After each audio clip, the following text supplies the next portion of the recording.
അസ്സലാമു അലൈക്കും വറഹ്മത്തുള്ളാഹി വബറകാതുഹു.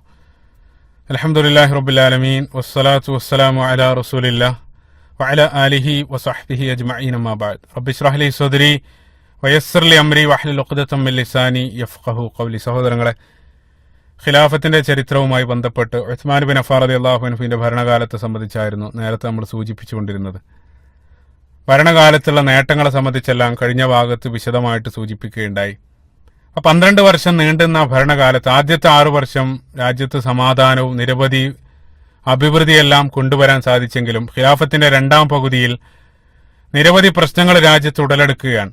പ്രധാനപ്പെട്ട 2 കാരണങ്ങളാണ് ആ പ്രശ്നങ്ങൾക്കുണ്ടായത്. ഒന്നാമത്തെ കാരണം ഞാൻ പറഞ്ഞു, ശത്രുക്കൾ നടത്തിയ ഗൂഢമായിട്ടുള്ള ചില നീക്കങ്ങളാണ്. ആ നീക്കങ്ങൾക്ക് വളം വെച്ചു കൊടുത്തത് 2ാമത്തെ കാരണം അത് മുസ്ലിം സമൂഹത്തിന്റെ ജീവിത രീതിയിലെല്ലാം വന്ന വലിയ മാറ്റങ്ങളാണ്. അപ്പൊ സാമ്പത്തികമായിട്ട് വലിയൊരു അഭിവൃദ്ധി നാട്ടിൽ വന്ന സന്ദർഭത്തിൽ മുസ്ലിങ്ങളുടെ ജീവിത നിലവാരമെല്ലാം ആദ്യത്തേക്കാൾ എല്ലാ അർത്ഥത്തിലും മെച്ചപ്പെട്ടു. അപ്പൊ ദുനിയാവ് അവരുടെ മുമ്പിൽ തുറക്കപ്പെട്ട ആ സന്ദർഭത്തിൽ നിരവധി ഫിത്തനകൾ അതിലൂടെ കടന്നു വരികയാണ്. അപ്പൊ നമുക്കറിയാം, മുൻകാലത്ത് അതായത് അബൂബക്കർ സിദ്ദീഖ് റളിയല്ലാഹു അൻഹുവിനെ ഉമർ ഖത്താബ് റളിയല്ലാഹു അൻഹുവിന്റെ കാലഘട്ടത്തെല്ലാം ഇസ്ലാം നിരവധി പ്രദേശങ്ങളിലേക്ക് വ്യാപിച്ച സന്ദർഭത്തിൽ നിരവധി പുതിയ ആളുകൾ ഇസ്ലാമിലേക്ക് കടന്നു വന്നു. അതിൽ പല ആളുകളും ഇപ്പൊ സ്വഹാബത്തിനെ പോലെ ഹൃദയത്തിൽ ഈമാൻ ഉൾക്കൊണ്ടുകൊണ്ട് ആയിരുന്നില്ല ഇസ്ലാമിലേക്ക് കടന്നു വന്നത്. മറിച്ച് പല ആളുകളും ഇസ്ലാമിലേക്ക് കടന്നു വന്നത് ഭൗതികമായിട്ടുള്ള ചില ലക്ഷ്യങ്ങൾ വെച്ചുകൊണ്ടായിരുന്നു. അപ്പൊ അത്തരം ലക്ഷ്യങ്ങൾ സാക്ഷാത്കരിക്കപ്പെടാൻ അവർക്ക് സാക്ഷാത്കരിക്കപ്പെടാൻ സാധിക്കാതെ വന്ന സന്ദർഭത്തിൽ ഇതേ രൂപത്തിൽ ഗൂഢനീക്കങ്ങൾ നടത്തുന്ന ശത്രുക്കളോടൊപ്പം ചേർന്ന് അവർ ഇതേ രൂപത്തിൽ ഖലീഫക്കെതിരെ ചില നീക്കങ്ങൾ നടത്തുകയാണ്.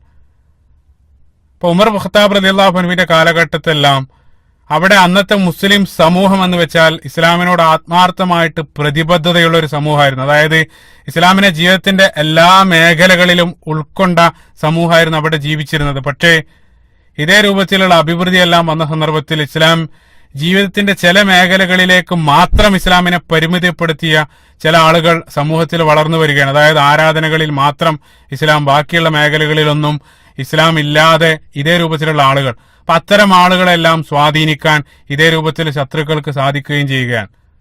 അപ്പൊ ഇത്തരം നീക്കങ്ങൾ ആരംഭിച്ചത് പ്രധാനമായിട്ട് ഞാൻ പറഞ്ഞു, നീക്കങ്ങൾക്ക് തുടക്കമിട്ടത് ജൂതന്മാരായിരുന്നു. അപ്പൊ നമുക്കറിയാം, നബി സല്ലല്ലാഹു അലൈഹി വസല്ലമയുടെ കാലഘട്ടത്തിൽ പ്രവാചകൻ സല്ലല്ലാഹു അലൈഹി വസല്ലം മദീനയിലേക്ക് ഹിജറ വന്ന സന്ദർഭത്തിൽ അവിടെ ഉണ്ടായിരുന്ന പ്രധാനപ്പെട്ട ചില ജൂതഗോത്രന്മാർ, അതായത് അവിടെ മദീനയിൽ ഓൾറെഡി ജീവിച്ചുകൊണ്ടിരുന്ന പ്രധാനപ്പെട്ട 3 ജൂതഗോത്രങ്ങൾ, ബനു ഖുറൈള, അതേപോലെ തന്നെ ബനു നളീർ, ബനു ഖൈനുഖ, ഈ പ്രധാനപ്പെട്ട ജൂതഗോത്രങ്ങളുമായിട്ട് നബി സല്ലല്ലാഹു അലൈഹി വസല്ലം ഒരു കരാറുണ്ടാക്കി. കരാർ എന്താന്ന് വെച്ചാൽ, നമ്മളിവിടെ പരസ്പരം സ്നേഹത്തോടു കൂടെ ജീവിക്കുമെന്നും അതേപോലെ തന്നെ മദീനക്കെതിരെ പുറത്തുനിന്ന് ഏതെങ്കിലും ആളുകൾ വന്നു ആക്രമിച്ചാൽ നമ്മൾ ഒന്നിച്ചു നിന്ന് അവർക്കെതിരെ പോരാടുമെന്നെല്ലാം പ്രവാചകൻ സല്ലല്ലാഹു അലൈഹി വസല്ലം കരാറുണ്ടാക്കി. അത് ജൂതന്മാരുമായിട്ട് ഒപ്പുവെച്ചു. ചില ചരിത്രകാരന്മാർ, ഭൂരിപക്ഷം ചരിത്രകാരന്മാരും അവകാശപ്പെടുന്നത് ലോകത്തെ ആദ്യത്തെ ഭരണഘടനയായിരുന്നു യഥാർത്ഥത്തിൽ റസൂലുള്ളാഹി സ്വല്ലല്ലാഹു അലൈഹി വസല്ലം മദീനയിൽ ഉണ്ടാക്കിയ കരാർ. സുബ്ഹാനല്ലാഹ്.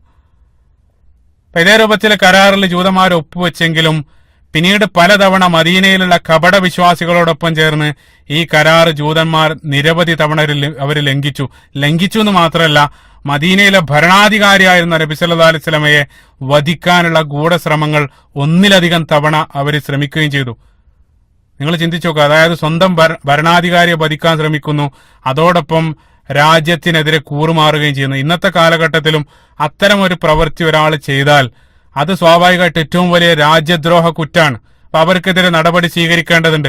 അപ്പൊ നിരന്തരം ഇതേ രൂപത്തിൽ കരാറ് ലംഘിച്ച സന്ദർഭത്തിൽ നമുക്കറിയാം, ഖന്തക് യുദ്ധവേളയിൽ ഏറ്റവും നിർണായകമായിട്ടുള്ള ആ സമയം, അതായത് ശത്രുക്കൾ വന്ന് മദീനയെ വളഞ്ഞ സന്ദർഭത്തിൽ മദീനയിൽ അകത്തുള്ള മദീന നിവാസികളായിരുന്ന ജൂതന്മാർ ആ നിർണായക ഘട്ടത്തിൽ ശത്രുക്കളോടൊപ്പം ചേർന്ന് മുസ്ലിങ്ങൾക്കെതിരെ അവർ പ്രവർത്തിക്കുന്നതായിട്ടാണ് നമ്മൾ കാണുന്നത്.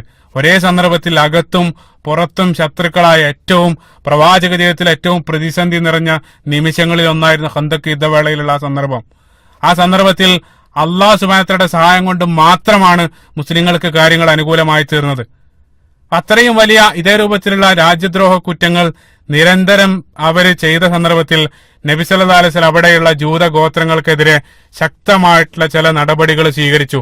അതിന്റെ ഭാഗമായിട്ട് ചില ജൂതഗോത്രങ്ങളെ നബി സല്ലല്ലാഹു അലൈഹി വസല്ലം മദീനയിൽ നിന്നും പുറത്താക്കി.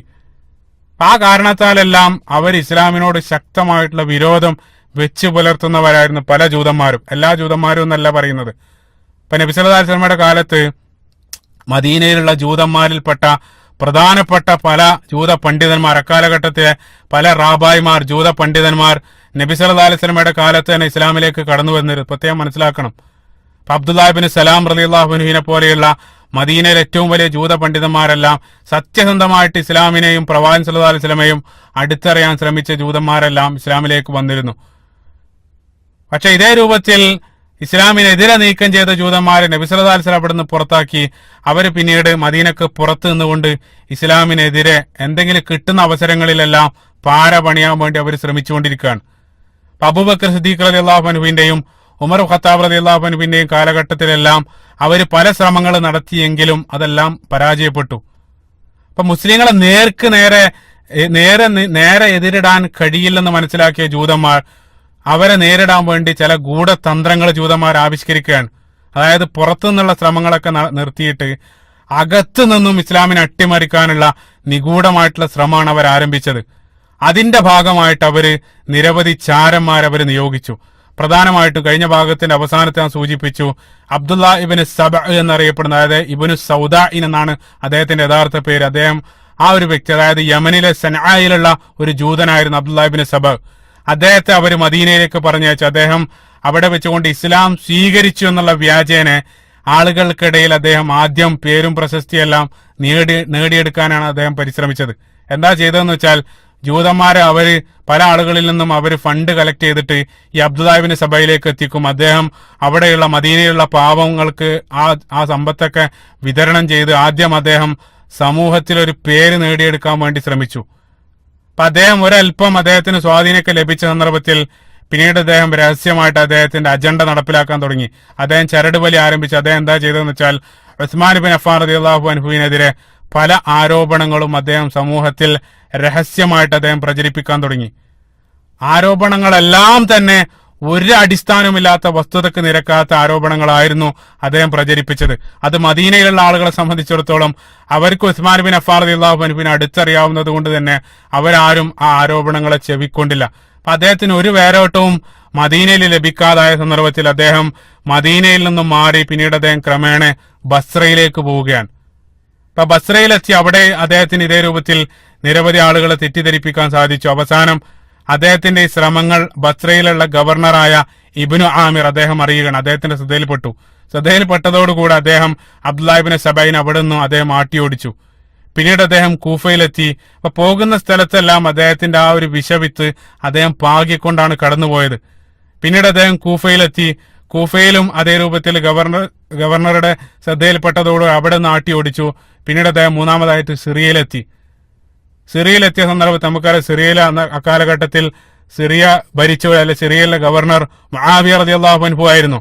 മുആവിയ റളിയല്ലാഹു അൻഹുവിന്റെ ശ്രദ്ധയിൽ അത് പെട്ടതോടുകൂടെ അവിടെ നിന്നും മുആവിയ റളിയല്ലാഹു അൻഹു അദ്ദേഹത്തെ ആട്ടിയോടിച്ചു. പിന്നീട് അദ്ദേഹം ഈജിപ്തിലേക്ക് പോവുകയാണ്. അപ്പൊ പോകുന്ന സ്ഥലങ്ങളിലെല്ലാം അദ്ദേഹം ഈ രൂപത്തിലുള്ള തെറ്റിദ്ധാരണകൾ പടർത്തിക്കൊണ്ടാണ് അദ്ദേഹം കടന്നുപോയത്. പിന്നീട് അദ്ദേഹം ഈജിപ്തിൽ അദ്ദേഹം അവിടെയാണ് തമ്പടിച്ചത്. പ്രധാനമായിട്ടും ഈജിപ്ത് കേന്ദ്രീകരിച്ചാണ് പിന്നീട് അദ്ദേഹം പ്രവർത്തിച്ചത്. അപ്പോൾ പോകുന്ന ഓരോ സ്ഥലത്തും അവിടെയുള്ള ആളുകളുടെ ദൗർബല്യം കൃത്യമായിട്ട് മനസ്സിലാക്കി അതിലൂടെയാണ് അദ്ദേഹം ആശയം സമർത്ഥമായിട്ട് കുത്തിവെച്ചത്. ഏതുപോലെയെന്ന് വെച്ചാൽ, ഇപ്പൊ കൂഫയിലുള്ള ആളുകളെ സംബന്ധിച്ചിടത്തോളം അവർ അലി ഇബ്നു അബീ ത്വാലിബ് റളിയല്ലാഹു അൻഹുവിനെ ഇഷ്ടപ്പെടുന്ന ആളുകളായിരുന്നു. അതുകൊണ്ട് തന്നെ ആ ഒരു സ്നേഹമാണ് അദ്ദേഹം മുതലെടുത്തത്. അലി ഇബ്നു അബീ ത്വാലിബ് റളിയല്ലാഹു അൻഹുവിന്റെ പക്ഷക്കാരനായി ചേർന്നുകൊണ്ട് ഉസ്മാൻ ബിൻ അഫ്ഫാൻ റളിയല്ലാഹു അൻഹുവിനെ ഇല്ലാത്ത ചില നുണക്കഥകൾ അദ്ദേഹം പ്രചരിപ്പിക്കാൻ തുടങ്ങി. ഇതേ രൂപത്തിലാണ് അദ്ദേഹം ജനങ്ങളെ സ്വാധീനിച്ചത്. അപ്പൊ ഉസ്മാൻ ബിൻ അഫ്ഫാൻ റളിയല്ലാഹു അൻഹു തന്റെ ഖിലാഫത്ത് കാലഘട്ടത്തിൽ നല്ല ഉദ്ദേശത്തോടു കൂടെ ചെയ്ത നടപടികളെ പോലും അതിനെപ്പോലും വികൃതവും ജനവിരുദ്ധവുമായിട്ട് വ്യാഖ്യാനിച്ചുകൊണ്ട് സമൂഹത്തിനിടയിൽ അദ്ദേഹം തെറ്റിദ്ധാരണകൾ പടർത്താൻ തുടങ്ങി. അദ്ദേഹം പറഞ്ഞ ആരോപണങ്ങൾ, ആ പല ആരോപണങ്ങളും ഒരു സത്യവുമില്ലാത്ത, അതായത് സത്യം ചാലിച്ച നുണകളായിരുന്നു. ഏറ്റവും വലിയ കളവിന്റെ ഏറ്റവും അപകടം പിടിച്ച രൂപമാണത്. നേർക്കുനേരെ നോക്കുമ്പോൾ സത്യമാണ്, അതേ സന്ദർഭത്തിൽ പച്ചക്കള്ളാണ്. ഇതേ രൂപത്തിൽ അത്തരം ആരോപണങ്ങൾ തീർച്ചയായിട്ടും സമൂഹത്തിൽ ഒരല്പം ഈമാനില്ലാത്ത ആളുകളെ പെട്ടെന്ന് ആരോപണങ്ങളാൽ സ്വാധീനിക്കപ്പെടും. അതന്നെയാണ് അദ്ദേഹം മുതലെടുത്തത്. ആരോപണങ്ങൾ പലതും കഴിഞ്ഞ 4 ഭാഗത്ത് പല ആരോപണങ്ങളും ഞാൻ നേരത്തെ വിശദീകരിക്കേണ്ടായി. അതൊന്നും നമ്മൾ ഈ ഭാഗത്ത് പരിശോധിക്കുന്നില്ല. അപ്പൊ ഓരോ ആരോപണങ്ങളുടെ കോലം നിങ്ങൾ നോക്കുക. ഒന്നാമത്തെ ആരോപണം ഞാൻ പറഞ്ഞു, ബദറിൽ പങ്കെടുത്തിട്ടില്ല എന്നുള്ളതാണ് പ്രധാനപ്പെട്ട ആരോപണം. ആ ആരോപണം നേർക്ക് നേരെ സത്യമാണ്. നമുക്കറിയാം ബദറിൽ ഉസ്മാൻ ബിൻ അഫ്ഫാൻ റളിയല്ലാഹു അൻഹു പങ്കെടുത്തിട്ടില്ല എന്നുള്ളത് സത്യമാണ്. പക്ഷേ അത് സത്യസന്ധമായിട്ട് മനസ്സിലാക്കിയാൽ അത് കളവാണ്. എന്തായിരുന്നു കാരണം? നബി സല്ലല്ലാഹു അലൈഹി വസല്ലം തന്നെയാണ് ഉസ്മാൻ ബിൻ അഫ്ഫാൻ റളിയല്ലാഹു അൻഹുവിനോട് പങ്കെടുക്കണ്ട എന്ന് പറഞ്ഞത്. കാരണം പ്രവാചകൻ സല്ലല്ലാഹു അലൈഹി വസല്ലമയുടെ പുത്രിയും ഉസ്മാൻ ബിൻ അഫ്ഫാൻ റളിയല്ലാഹു അൻഹുവിന്റെ ഭാര്യ തീവ്രമായിട്ടുള്ള രോഗാവസ്ഥയിലായിരുന്നു ആ സന്ദർഭത്തിൽ. അതുകൊണ്ടാണ് നബി സല്ലല്ലാഹു അലൈഹി വസല്ലം ബദറിൽ പങ്കെടുക്കണ്ട എന്ന് ഉപദേശിച്ചത്. അതുകൂടെ മനസ്സിലാക്കുമ്പോഴേ ഇവർ പറയുന്നത് കളവാണെന്ന് മനസ്സിലാകുള്ളൂ. ഇതേ രൂപത്തിലായിരുന്നു അവർ ഉന്നയിക്കപ്പെട്ട ആരോപണങ്ങൾ. മറ്റൊന്ന് ഹുദൈബിയ രണ്ടാമത്തെ മറ്റൊരു ആരോപണം ബൈഅത്തുർ റിദ്വാനിൽ പങ്കെടുത്തിട്ടില്ല. അതും നമ്മൾ നേരത്തെ വിശദമായിട്ട് കഴിഞ്ഞ ഭാഗത്ത് വിശദീകരിച്ചാണ്. ബൈഅത്തുർ റിദ്വാൻ നടന്നത് തന്നെ യഥാർത്ഥത്തിൽ ഉസ്മാൻ ബിൻ അഫ്ഫാൻ റളിയല്ലാഹു അൻഹുവിന് വേണ്ടിയായിരുന്നു. അദ്ദേഹം പങ്കെടുത്തിട്ടില്ല എന്നുള്ളത് സത്യമാണ്.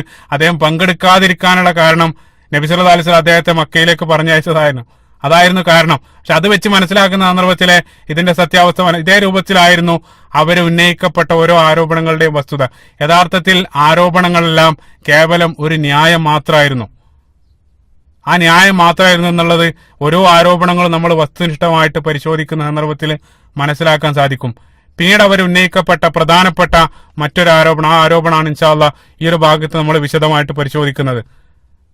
പ്രധാനപ്പെട്ട ആരോപണങ്ങളിൽ ഒന്ന് അബൂദറുൽ ഖിഫാരി റളിയല്ലാഹു അൻഹുവുമായിട്ട് ബന്ധപ്പെട്ട ഒരു ആരോപണമാണ്.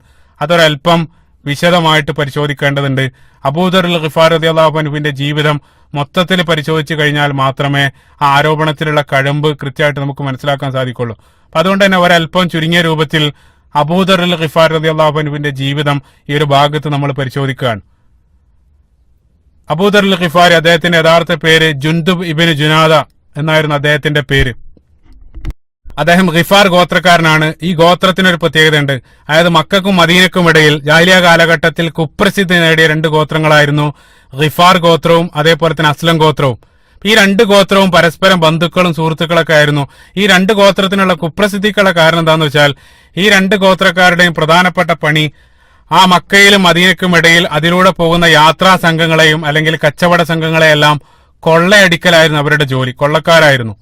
ഈ ഗോത്രത്തിലാണ് ജുൻദുബ് ഇബ്നു ജുനാദ് അല്ലെങ്കിൽ അബൂദറുൽ ഖിഫാർ റളിയല്ലാഹു അൻഹു ജനിക്കുന്നത്. അപ്പൊ അദ്ദേഹം ഇസ്ലാമിലേക്ക് വന്ന ആ സംഭവം, അതിമനോഹരമായിട്ടുള്ള സംഭവം സ്വഹീഹുൽ ബുഖാരിയിലും അതേപോലെ തന്നെ സ്വഹീഹ് മുസ്ലിമിലും ഉദ്ധരിക്കപ്പെട്ട മുത്തഫഖുൻ അലൈഹിയായിട്ടുള്ള ചെറുപ്പമായിട്ടുള്ള 2-3 പേജ് വരുന്ന സുദീർഘമായിട്ടുള്ള ഹദീസിൽ കാണാൻ സാധിക്കും. ആ ഹദീസ് ചുരുങ്ങിയ രൂപത്തിൽ നമ്മൾ ഇവിടെ പരിശോധിക്കുകയാണ്. അദ്ദേഹം തന്നെ പറയുകയാണ്, ഞാൻ ചെറുപ്പം മുതൽ ഒറ്റയ്ക്ക് മൃഗവേട്ടക്കെല്ലാം പോകാൻ ഇഷ്ടപ്പെട്ട ശക്തനായിട്ടുള്ളൊരു വ്യക്തിയായിരുന്നു. അപ്പൊ കൊള്ളക്കാരനാണെങ്കിലും അദ്ദേഹത്തിലുള്ള വലിയൊരു ഗുണം, അദ്ദേഹം വിഗ്രഹാരാധനയെ ചെറുപ്പം മുതലേ ശക്തമായിട്ട് എതിർക്കുന്ന വ്യക്തിയായിരുന്നു. തന്റെ ഗോത്രത്തിലുള്ള ആളുകളെല്ലാം വിഗ്രഹാരാധന നടത്തിയ സന്ദർഭത്തിൽ അതിനെ ശക്തമായിട്ട് അദ്ദേഹം എതിർത്തു. ആ സന്ദർഭത്തിലാണ് അദ്ദേഹത്തിന്റെ ജ്യേഷ്ഠ സഹോദരനായ ഉനൈസ് ഇബ്നു ജുനാദ, അദ്ദേഹം കച്ചവട ആവശ്യത്തിനായിട്ട് അദ്ദേഹം മക്കയിലേക്ക് പോയി. ജ്യേഷ്ഠൻ കച്ചവട ആവശ്യത്തിനായിട്ട് മക്കയിലേക്ക് പോയ സന്ദർഭത്തിൽ നുബുവത്ത് കഴിഞ്ഞ നബി സല്ലല്ലാഹു അലൈഹി വസല്ലമക്ക് പ്രവാചകത്വം ലഭിച്ച് ആദ്യ വർഷമാണത്. അപ്പൊ പ്രവാചകൻ സല്ലല്ലാഹു അലൈഹി വസല്ലം മക്കയിൽ ഇസ്ലാമിന്റെ ആശയം പ്രചരിപ്പിക്കാൻ തുടങ്ങിയ ഒരു വാർത്ത മക്കയിൽ ഉണ്ടായിരുന്നു. ആ വാർത്ത സ്വാഭാവികമായിട്ടും ഈ ജ്യേഷ്ഠൻ കേൾക്കുന്നു. അത് കേട്ട് അദ്ദേഹം യാത്ര കഴിഞ്ഞ് തിരിച്ചെത്തിയ സന്ദർഭത്തിൽ തന്റെ സഹോദരനായ അബൂദറിനോട് അദ്ദേഹം പറഞ്ഞു, നീ പറയുന്നത് പോലെ, അതായത് വിഗ്രഹാരാധനയ്ക്ക് എതിർക്കുന്ന ഒരു ആശയവുമായിട്ട് മക്കത്ത് ഒരു വ്യക്തി വന്നിട്ടുണ്ടെന്ന് ഞാൻ കേട്ടു. ഈ ഒരു വാർത്ത അദ്ദേഹത്തിൽ പങ്കുവെക്കുകയാണ്.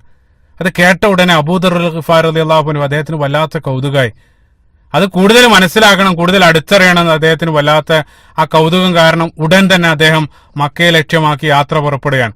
തന്റെ കുടുംബത്തിന്റെ സംരക്ഷണ ഉത്തരവാദിത്വം ജ്യേഷ്ഠനെ ഏൽപ്പിച്ചുകൊണ്ട് അദ്ദേഹം മക്കയെ ലക്ഷ്യമാക്കിക്കൊണ്ട് നടക്കുകയാണ്. അദ്ദേഹം ഇറങ്ങുന്ന സന്ദർഭത്തിൽ പിറകിൽ നിന്നും ജ്യേഷ്ഠൻ വിളിച്ചുകൊണ്ട് പറഞ്ഞു, സഹോദര, ഒരു കാര്യം പ്രത്യേകം ശ്രദ്ധിക്കണം. അതായത് ആ വ്യക്തിയെ അദ്ദേഹത്തിന്റെ അനുയായികൾ തന്നെ, അതായത് നബി സല്ലല്ലാഹു അലൈഹി വസല്ലമയെ ഖുറൈശികൾ തന്നെ പീഡിപ്പിച്ചുകൊണ്ടിരിക്കുന്ന ഒരു സമയമാണിത്. അതുകൊണ്ട് തന്നെ നീ എന്തിനാണ് വന്നതെന്ന് ആരോടെങ്കിലും പരസ്യമായിട്ട് പറഞ്ഞാൽ അവർ നിന്നെ വെച്ചേക്കില്ല. അതുകൊണ്ട് രഹസ്യമായിട്ട് വേണം അദ്ദേഹത്തെ സമീപിക്കാനെന്ന് പ്രത്യേകം ജ്യേഷ്ഠൻ അദ്ദേഹത്തെ ഉപദേശിക്കുകയും ചെയ്തു. അങ്ങനെ അബൂദർ ഖിഫാർ റളിയല്ലാഹു അൻഹു അദ്ദേഹം മക്കയെ ലക്ഷ്യമാക്കിക്കൊണ്ട് നടന്നു നീങ്ങുന്നു. ഒരു രാത്രി അദ്ദേഹം മക്കയിലെത്തി. മക്കയിൽ എത്തിയ സന്ദർഭത്തിൽ രണ്ട് കാരണം, ഗിഫാർ ഗോത്രക്കാരനായതുകൊണ്ട് തന്നെ അദ്ദേഹത്തിന് പരസ്യമായിട്ട് ഇറങ്ങി നടക്കാൻ വയ്യ. കാരണം പല ആളുകൾക്കും അവരിൽ നിന്നും നിരവധി ദുരനുഭവങ്ങൾ ഉണ്ടായിട്ടുണ്ട്. അത് മാത്രമല്ല, അദ്ദേഹം വന്ന കാരണം എങ്ങാനും ആരെങ്കിലും അറിഞ്ഞു കഴിഞ്ഞാൽ അദ്ദേഹത്തെ പെരുമാറും. അപ്പൊ അദ്ദേഹം രഹസ്യമായിട്ട് മക്കത്ത് അദ്ദേഹം ജീവിക്കുകയാണ് നിരവധി ദിവസം. അപ്പൊ ക്രമേണ അദ്ദേഹത്തെ അബൂബക്കർ സിദ്ദീഖ് റളിയല്ലാഹു അൻഹുവിന്റെയോ മറ്റു ചില റിപ്പോർട്ടുകളിൽ അലി ഇബ്നു അബീ താലിബ് റളിയല്ലാഹു അൻഹുവിന്റെയോ ശ്രദ്ധയിൽപ്പെടുകയാണ്. കാരണം ഒരുപാട് ദിവസമായിട്ടൊരു വ്യക്തി മക്കക്കകത്ത് അപരിചിതനായിട്ടുള്ളൊരു വ്യക്തി മക്കയിൽ ജീവിക്കുന്നു. അദ്ദേഹം എന്തിനാണ് വന്ന, കച്ചവടത്തിനൊന്നല്ല, ഏത് സന്ദർഭത്തിൽ അവിടെ ഇരിക്കുന്നുണ്ട്. അപ്പൊ എന്താണ് അദ്ദേഹത്തിന്റെ ലക്ഷ്യമെന്നറിയാൻ അബൂബക്കർ സിദ്ദീഖ് റളിയല്ലാഹു അൻഹു അദ്ദേഹത്തോട് പോയി ചോദിച്ചു, താങ്കൾ ആരാണ്, കുറെ ദിവസമായാലും അവിടെ കാണുന്നു. അബൂദർ ഗിഫാർ റളിയല്ലാഹു അൻഹു അദ്ദേഹത്തിന് പറഞ്ഞു, താങ്കളോട് ഞാൻ വന്നത്, ഞാൻ ആരാണ്, എന്റെ ലക്ഷ്യം പറഞ്ഞു കഴിഞ്ഞാൽ അത് താങ്കൾ മറ്റാരോടും പറയില്ലെന്ന് എനിക്ക് ആദ്യം വാക്ക് തരണം. അങ്ങനെയാണെങ്കിൽ ഞാൻ എന്റെ കാര്യം പറയാം. ഇതെല്ലാം ഞാൻ വായിക്കുന്ന ഹദീസാണ്. അപ്പൊ അബൂബക്കർ സിദ്ദീഖ് റളിയല്ലാഹു പറഞ്ഞു, ഞാൻ മറ്റാരോടും പറയില്ലെന്ന് അബൂബക്കർ സിദ്ദീഖ് റളിയല്ലാഹു അദ്ദേഹത്തിന് സത്യം ചെയ്യുന്നു. ആ സന്ദർഭത്തിൽ അബൂദർ ഗിഫാർ അദ്ദേഹം പറഞ്ഞു, ഞാൻ മക്കയിൽ മുഹമ്മദ് എന്നറിയപ്പെടുന്ന സല്ലല്ലാഹു അലൈഹി വസല്ലം ആളെ അന്വേഷിച്ചു വന്നതാണ്. അദ്ദേഹം ഈ രൂപത്തിൽ സത്യം പറയുന്നത് അല്ലെങ്കിൽ പുതിയൊരു ആശയം പറയുന്നതായിട്ട് ഞാൻ കേട്ടു. സുബ്ഹാനല്ലാഹ്, നിങ്ങൾ ചിന്തിച്ചു നോക്കുക, അള്ളാഹു സുബ്ഹാനഹു വ തആല ഒരാൾക്ക് ഹിദായത്തിന്റെ വഴി തുറന്നു കൊടുക്കുന്നത് നോക്കുക. കേട്ട ഉടനെ അബൂബക്കർ സിദ്ദീഖ് റളിയല്ലാഹു അൻഹു അദ്ദേഹത്തിന്റെ കൈ പിടിച്ച് റസൂലുള്ളാഹി സ്വല്ലല്ലാഹു അലൈഹി വസല്ലമയുടെ അടുത്തേക്ക് നടക്കുകയാണ്. അപ്പൊ പ്രവാചകൻ സ്വല്ലല്ലാഹു അലൈഹി വസല്ലം അദ്ദേഹത്തെ കണ്ടുമുട്ടിയ ഉടനെ അബൂദർ ഗിഫാർ റളിയല്ലാഹു അൻഹു പറഞ്ഞു, അസ്സലാമു അലൈക്കും യാ റസൂലല്ലാഹ്. പ്രവാചകന് സലാം പറയുന്നു. അപ്പൊ നബി സല്ലല്ലാഹു അലൈഹി വസല്ലം ചോദിച്ചു, താങ്കൾ ആരാണ്? അപ്പൊ നബി സല്ലല്ലാഹു അലൈഹി വസല്ലം അദ്ദേഹം പറഞ്ഞു, ഞാൻ അബൂദർ അൽ ഗിഫാരി, ഗിഫാർ ഗോത്രത്തിൽ നിന്നാണ് വരുന്നത്. ചില റിപ്പോർട്ടുകളിൽ അത് കേട്ട സന്ദർഭത്തിൽ നബി സല്ലല്ലാഹു അലൈഹി വസല്ലം തലയിൽ കൈവച്ചുകൊണ്ട് പറഞ്ഞത്രേ, ഗിഫാർ ഗോത്രമോ എന്ന്, അത്ഭുതത്തോടു കൂടെ. കാരണം അത്രയും കുപ്രസിദ്ധി നേടിയ ഒരു ഗോത്രത്തിൽ നിന്നും ഇസ്ലാം അന്വേഷിച്ചുകൊണ്ട് ഒരാൾ മക്കയിലേക്ക് വരികയാണ്, ഇങ്ങോട്ട് വരികയാണ്. സുബ്ഹാനല്ലാഹ്, അല്ലാഹു സുബ്ഹാനഹു വ തആല ഒരാളെ ഹിദായത്തിലേക്ക് കൊണ്ടുവരുന്ന രൂപം നിങ്ങൾ ചിന്തിച്ചു നോക്കുക. അള്ളാഹു സുബ്ഹാനഹു വ തആല ഒരാൾക്ക് ഹിദായത്തിന്റെ വഴി തുറന്നു കൊടുക്കുന്ന രൂപം, അതിൽ അത്ഭുതപ്പെട്ടാണ് നബി സല്ലല്ലാഹു അലൈഹി വസല്ലം അങ്ങനെ ചോദിക്കാനുള്ള കാരണം. അപ്പൊ അദ്ദേഹം നബി സല്ലല്ലാഹു അലൈഹി വസല്ലമയോട് ചോദിച്ചു, പ്രവാചകരെ, എന്താണ് താങ്കൾ പറയുന്ന ആദർശം? നബി സല്ലല്ലാഹു അലൈഹി വസല്ലം ഇസ്ലാമിന്റെ ആദർശം പറഞ്ഞു കൊടുത്ത സന്ദർഭത്തിൽ അത് കേട്ട ഉടൻ തന്നെ അതിൽ ആകൃഷ്ടനായിട്ട് അബൂദർ ഗിഫാർ റളിയല്ലാഹു അൻഹു അവിടെ വെച്ചുകൊണ്ട് ഷഹാദത്ത് കലിമ ചൊല്ലി ഇസ്ലാം സ്വീകരിക്കുകയാണ്. ഇസ്ലാം സ്വീകരിച്ച, അതായത് മക്കക്ക് പുറത്തുള്ളവരിൽ നിന്നും ഇസ്ലാം സ്വീകരിച്ച ആദ്യ വ്യക്തിയാണ് അബൂദറുൽ ഗിഫാരി റളിയല്ലാഹു അൻഹു, അല്ലെങ്കിൽ ജുൻദുബ് ഇബ്നു ജുനാദ റളിയല്ലാഹു അൻഹു. പ്രത്യേകം മനസ്സിലാക്കണം. ആ സന്ദർഭത്തിൽ അബൂബക്കർ സിദ്ദീഖ് റളിയല്ലാഹു അൻഹു അദ്ദേഹത്തോട് ചോദിച്ചു, എത്ര കാലമായി താങ്കൾ മക്കയിൽ? അബൂദർ പറഞ്ഞു, ഞാൻ 30-ലേറെ ദിവസമായി. അവരോരോന്ന് ചോദിക്കാം. അബൂബക്കർ സിദ്ദീഖ് റളിയല്ലാഹു അൻഹു ചോദിച്ചു, ഇത്രയും കാലം നിങ്ങൾ എങ്ങനെയാണ് ഇവിടെ ജീവിച്ചത്, ഭക്ഷണമൊക്കെ എന്താ ചെയ്തത്? ആ സന്ദർഭത്തിൽ അദ്ദേഹം പറഞ്ഞു, ഞാൻ ഇത്രയും ദിവസം സംസം കുടിച്ചുകൊണ്ടാണ് ജീവിച്ചത്. സംസമായിരുന്നു എന്റെ ഭക്ഷണം. അത് മാത്രമല്ല, എന്നിട്ട് അദ്ദേഹം ഷർട്ട് പൊക്കി വയറ് കാണിച്ച് കൊടുത്തുകൊണ്ട് പറഞ്ഞു, ഇത് കണ്ടില്ല, ഞാൻ ഒരൽപ്പം തടി കൂടെ കൂടിയിട്ടുണ്ട്. ആ സന്ദർഭത്തിലാണ് പ്രവാചകൻ സല്ലല്ലാഹു അലൈഹി വസല്ലം പ്രസിദ്ധമായിട്ടുള്ള ഹദീസ് പറയുന്നത്, മാ ഉ സംസം ലിമാ ശുരിബലഹു. സംസം അത് എന്തിനു വേണ്ടിയാണ് ഒരാൾ കുടിക്കുന്നത്, അത് അതിനുള്ളതായിരിക്കും. അതായത് ഒരാൾ ഭക്ഷണമാണെന്ന് കരുതി സംസം കുടിച്ചാൽ ആ സംസം ഭക്ഷണമായിരിക്കും. ആ പ്രസിദ്ധമായിട്ടുള്ള ഹദീസ് ഈ സന്ദർഭത്തിലാണ് പ്രവാചകൻ സല്ലല്ലാഹു അലൈഹി വസല്ലം പറയുന്നത്. അദ്ദേഹം ആ കാര്യമൊക്കെ പറഞ്ഞു. അബൂബക്കർ സിദ്ദീഖ് റളിയല്ലാഹു അൻഹു അദ്ദേഹത്തെ വീട്ടിലേക്ക് കൂട്ടിക്കൊണ്ടുപോയി ഭക്ഷണമൊക്കെ നൽകി. പിറ്റേ ദിവസം ഇസ്ലാം സ്വീകരിച്ച ആവേശം അദ്ദേഹത്തിന് അടക്കി വെക്കാൻ സാധിച്ചില്ല. അദ്ദേഹം പിറ്റേ ദിവസം മക്കയിലേക്ക് വന്ന് പരസ്യമായിട്ട്, അതായത് പകൽ സമയത്ത് ഖുറൈശികളൊക്കെ അവിടെ ഇരിക്കുന്ന സന്ദർഭത്തിൽ അദ്ദേഹം മക്കയിൽ വന്ന് ഉറക്കെ ആ ഷഹാദത്ത് ഉറക്കെ വിളിച്ചു പറഞ്ഞു, അശ്ഹദു അല്ലാ ഇലാഹ ഇല്ലല്ലാഹു വ അശ്ഹദു അന്ന മുഹമ്മദ് റസൂലുള്ളാഹ്. ചിന്തിക്കേണ്ട ഒരു കാര്യം, രക്ഷിക്കാൻ പോലും ഒരാളില്ലാത്ത ആ ഒരു സന്ദർഭത്തിൽ ഇത്രയും കുപ്രസിദ്ധി നേടിയ ഒരു ഗോത്രക്കാരൻ ധൈര്യപൂർവ്വം മക്കയിൽ വന്ന് ഖുറൈശികൾക്ക് മുമ്പിൽ നിന്നുകൊണ്ട് ഇസ്ലാം പ്രഖ്യാപിക്കുകയാണ്. അദ്ദേഹത്തിന്റെ ധൈര്യം അത്രത്തോളായിരുന്നു. കേട്ടുനിന്ന ഖുറൈശികൾ, സ്വാഭാവികമാണ്, അവർക്കത് സഹിക്കാൻ കഴിഞ്ഞില്ല. കാരണം തങ്ങളുടേതല്ലാത്ത തങ്ങൾ ഇത്രയും തങ്ങൾക്ക് മർദ്ദനങ്ങൾ നൽകുന്ന ഒരു ഗോത്രക്കാരൻ ഈ രൂപത്തിൽ പ്രഖ്യാപിക്കാൻ അദ്ദേഹത്തിന് എവിടെ നിന്ന് ധൈര്യം വന്നു? ഉടൻ തന്നെ ഖുറൈശികൾ അദ്ദേഹത്തിന്റെ മേലേക്ക് ചാടി വീണ് ശക്തമായിട്ട് അദ്ദേഹത്തെ ശക്തമായിട്ട് മർദ്ദിക്കാൻ തുടങ്ങിയ സന്ദർഭത്തിൽ അവസാനം ഈ വാർത്ത കേട്ടറിഞ്ഞെത്തിയ നബി സല്ലല്ലാഹു അലൈഹി വസല്ലമയുടെ പിതൃവ്യനായ അബ്ബാസ് റളിയല്ലാഹു അൻഹു ആണ് തന്ത്രപരമായിട്ട് അവസാനം അദ്ദേഹത്തെ രക്ഷിച്ചത്. അബ്ബാസ് റളിയല്ലാഹു അൻഹു പറഞ്ഞു, ഖുറൈശികളെ, നിങ്ങൾ ആരാണ് ഈ അടിക്കുന്നത്? ആരാണ് നിങ്ങൾ അടിക്കുന്നത്? നിങ്ങൾ മറക്കണ്ട, അദ്ദേഹം ഗിഫാർ ഗോത്രക്കാരനാണ്. അവര് നിങ്ങൾക്ക് പണി തരും. നിങ്ങൾ യാത്ര ചെയ്ത്, അല്ലെങ്കിൽ നിങ്ങളുടെ കച്ചവട സാധനമൊക്കെ ആയിട്ട് ഇനിയും അതിലൂടെ യാത്ര ചെയ്യേണ്ടതാണ്. ഇപ്പൊ ഗിഫാർ ഗോത്രക്കാർ നിങ്ങൾക്ക് ശക്തമായിട്ടുള്ള പണി തിരിച്ചടി നൽകുക, അതുകൊണ്ട് നിങ്ങൾക്ക് വേണമെങ്കിൽ നിങ്ങൾ ആ മർദ്ദനം അവസാനിപ്പിക്കണം. അത് കേട്ട ഉടനെ ഖുറൈശികൾക്ക് മനസ്സിലായി. അവര് ഉടൻ തന്നെ ആ മർദ്ദനം അവസാനിപ്പിക്കുകയും ചെയ്തു. ഈ വാർത്ത നബി സല്ലല്ലാഹു അലൈഹി വസല്ലമയുടെ ചെവിയിലെത്തുകയാണ്. പ്രവാചകൻ സല്ലല്ലാഹു അലൈഹി വസല്ലം അബൂദർ ഗിഫാർ റളിയല്ലാഹു അൻഹുവിനെ വിളിപ്പിച്ചു. എന്നിട്ട് പറഞ്ഞു, നിങ്ങൾ എന്തിനാണത് ഈ രൂപത്തിൽ പരസ്യമാക്കാൻ പോയത്? അപ്പൊ അദ്ദേഹം പറഞ്ഞു, പ്രവാചകൻ, എനിക്കത് ആവേശം പിടിച്ചു വെക്കാൻ സാധിച്ചില്ല. നബി സല്ലല്ലാഹു അലൈഹി വസല്ലം പറഞ്ഞു, താങ്കൾ ഇപ്പൊ ചെയ്യേണ്ടത് താങ്കളുടെ ഗോത്രത്തിലേക്ക് മടങ്ങിപ്പോയി അവർക്ക് ഈ ഒരു സന്ദേശം താങ്കൾ എത്തിക്കുക. ഈ രൂപത്തിൽ പരസ്യമായിട്ട് അത് പ്രഖ്യാപിക്കാനായിട്ടില്ല. അങ്ങനെ ആകുന്ന സന്ദർഭത്തിൽ താങ്കൾക്ക് തിരിച്ചു വന്ന് താങ്കളുടെ ആ ധർമ്മം നിർവഹിക്കുക. അതുകൊണ്ട് ഇപ്പൊ നിങ്ങൾ തിരിച്ചു പോയിട്ട് നിങ്ങളുടെ ആ ഗോത്രത്തിലേക്ക് ഈ ദഅവത്ത് എത്തിക്കുക. അതാണ് നബി സല്ലല്ലാഹു അലൈഹി വസല്ലം അദ്ദേഹത്തോട് പറഞ്ഞത്. അദ്ദേഹം മക്കയിൽ നിന്ന് മടങ്ങാണ്. പ്രത്യേകം മനസ്സിലാക്കണം, മക്കൾക്ക് പുറത്തേക്ക് ഇസ്ലാമിന്റെ പ്രബോധകനായി പോകുന്ന ആദ്യത്തെ വ്യക്തി കൂടെയായിരുന്നു അബൂദർ ഗിഫാർ റളിയല്ലാഹു അൻഹു. സുബ്ഹാനല്ലാഹ്. അങ്ങനെ അദ്ദേഹം വീട്ടിലെത്തി ആദ്യം അദ്ദേഹത്തിന്റെ സഹോദരൻ ഉനൈസ് ഇബ്നു ജുനാദയെ, പിന്നീട് ക്രമേണ അദ്ദേഹത്തിന്റെ മാതാവിനെ എല്ലാം അദ്ദേഹം ഇസ്ലാമിലേക്ക് കൊണ്ടുവന്നു. പിന്നീട് അദ്ദേഹം സാവധാനം അദ്ദേഹം തന്റെ ഗോത്രക്കാർക്കിടയിൽ, അതല്ലെങ്കിൽ ഗിഫാർ ഗോത്രക്കാർക്കിടയിൽ അദ്ദേഹം ആ ആശയം പ്രചരിപ്പിക്കാൻ തുടങ്ങി. ക്രമേണ ആ ഗോത്രം മുഴുവൻ ഇസ്ലാമിലേക്ക് വന്നു. സുബ്ഹാനല്ലാഹ്. അത് കഴിഞ്ഞതിന് ശേഷം പിന്നീട് അവരുടെ സഹോദര ഗോത്രമായിട്ടുള്ള അസ്ലം ഗോത്രക്കാരിലേക്കും അദ്ദേഹം ഇസ്ലാമിന്റെ ആശയം എത്തിച്ച് ക്രമേണ അസ്ലം ഗോത്രവും മുഴുവനായിട്ട് ഇസ്ലാമിലേക്ക് വന്നു. ചിന്തിക്കുക, അബൂദർ എന്നറിയപ്പെടുന്ന, അല്ലെങ്കിൽ ജുന്ദുബ് ഇബ്നു ജുനാദ എന്നറിയപ്പെടുന്ന ആ ഒരു വ്യക്തി കാരണം ആ കുപ്രസിദ്ധി നേടിയ ആ രണ്ട് ഗോത്രങ്ങളും ഇസ്ലാമിലേക്ക് കടന്നു വരികയാണ്. സുബ്ഹാനല്ലാഹ്. മറ്റൊരു പോയിന്റ് ഞാൻ കഴിഞ്ഞ പ്രഭാഷണത്തിലും സൂചിപ്പിച്ചൊരു കാര്യം, ഒരു വ്യക്തി അദ്ദേഹം എത്ര മോശമാണെങ്കിലും അദ്ദേഹത്തെ നമുക്ക് എഴുതി തള്ളാൻ സാധ്യമല്ല എന്നുള്ളത്. അപ്പൊ നമ്മൾ പറയാറുണ്ട്, കരിയിൽ നിന്നാണ് ഡയമണ്ട് ഉണ്ടാകുന്നത്. അതേപോലെ ഏതൊരു മനുഷ്യനിലും നന്മ ഉണ്ടായേക്കാം എന്നുള്ളതാ. അപ്പൊ നിങ്ങൾ ചിന്തിച്ചു നോക്കുക, ആ കൊള്ളയടിക്കുന്ന ആ സന്ദർഭത്തിൽ, ആ ജാഹിലിയ കാലഘട്ടത്തിൽ അബൂദറിനെ നോക്കിക്കൊണ്ട് ഒരാൾക്ക് നമ്മൾ അദ്ദേഹത്തെ വിലയിരുത്തും, അദ്ദേഹം എത്ര മോശപ്പെട്ട ആള്.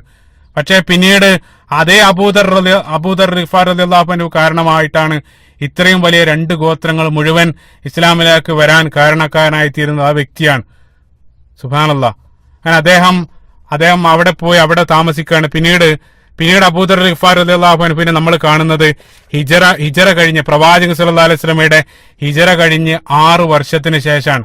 ഹിജറ 6-ാം വർഷം, ചില റിപ്പോർട്ടുകളിൽ 7-ാം വർഷത്തിന്റെ ആരംഭത്തിലാണ് അബൂദർ ഗിഫാർ റളിയല്ലാഹു അൻഹു ആ ഗോത്രത്തെ മുഴുവനും കൂട്ടിക്കൊണ്ട് മദീനയിലേക്ക് നടന്നെടുക്കുകയാണ്. വലിയൊരു സംഘവുമായിട്ട് അബൂദർ ഗിഫാർ റളിയല്ലാഹു അൻഹു മദീനയിൽ ലക്ഷ്യമാക്കി വരുന്നു. അപ്പൊ അവർ ഉറക്കെ തെക്ബീർ വിളിച്ചുകൊണ്ടാണ് നടക്കുന്നത്. ശത്രുക്കളല്ലെന്ന് തെറ്റിദ്ധരിക്കാൻ വേണ്ടി അവർ ഉറക്കെ തെക്ബീർ വിളിച്ചുകൊണ്ട് മദീനയിൽ ലക്ഷ്യമാക്കി വന്നു. പ്രവാചകൻ സല്ലല്ലാഹു അലൈഹി വസല്ലമയുടെ അടുത്തെത്തുകയാണ്. അപ്പൊ പ്രത്യേകം മനസ്സിലാക്കേണ്ട ഒരു കാര്യം, ഹിജറ കഴിഞ്ഞ് 6 വർഷം കഴിഞ്ഞിട്ടാണ് ഇവർ വരുന്നത്.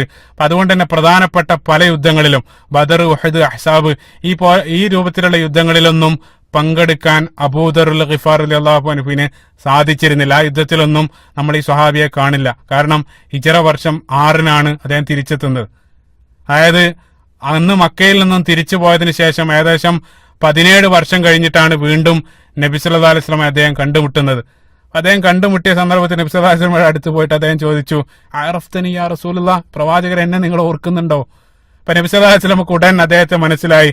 പ്രവാചകൻ സല്ലല്ലാഹു അലൈഹി വസല്ലം ആ കാഴ്ച കണ്ട് വല്ലാതെ അത്ഭുതപ്പെട്ടു. കാരണം ഇത്രയും വലിയൊരു റിസൾട്ടായിട്ടാണ് അബൂദർ ഗിഫാർ റളിയല്ലാഹു അൻഹു തിരിച്ചു വന്നിട്ടുള്ളത്. ഇത്രയും ഈ പിന്നിലുള്ള ആ രണ്ട് ഗോത്രങ്ങൾ മുഴുവനും നോക്കിക്കൊണ്ട് പ്രവാചകൻ സല്ലല്ലാഹു അലൈഹി വസല്ലം ആശ്ചര്യപ്പെടുകയാണ്. മാത്രമല്ല അവിടെ വെച്ചുകൊണ്ട് റസൂലുള്ളാഹി സ്വല്ലല്ലാഹു അലൈഹി വസല്ലം പ്രത്യേകമായിട്ട് ആ ഗോത്രത്തിന് വേണ്ടി പ്രാർത്ഥിക്കുകയും ചെയ്തു. പ്രസിദ്ധമായിട്ടുള്ള സ്വഹീഹുൽ ബുഖാരിയിൽ നബി സല്ലല്ലാഹു അലൈഹി വസല്ലം അവർക്ക് വേണ്ടി നടത്തിയ പ്രസിദ്ധമായിട്ടുള്ള ആ പ്രാർത്ഥന നമുക്ക് കാണാൻ സാധിക്കും. നബി സല്ലല്ലാഹു അലൈഹി വസല്ലം കൈ ഉയർത്തിക്കൊണ്ട് പറഞ്ഞു, ഗിഫാർ ഗഫറല്ലാഹു ലഹും വ അസ്ലമ സാലമഹല്ലാഹ്. അതായത് അസ്ലം ഗോത്രത്തിന് അല്ലാഹു സുബ്ഹാനഹു വ തആല സഹായം നൽകിയിരിക്കുന്നു. അതേപോലെ തന്നെ ഗിഫാർ ഗോത്രത്തിന് അല്ലാഹു സുബ്ഹാനഹു വ തആല പാപമോചനം നൽകിയിരിക്കുന്നു. ഈ ഒരു പ്രാർത്ഥന നബി സല്ലല്ലാഹു അലൈഹി വസല്ലം അവിടെ വെച്ചുകൊണ്ടാണ് നടത്തുന്നത്.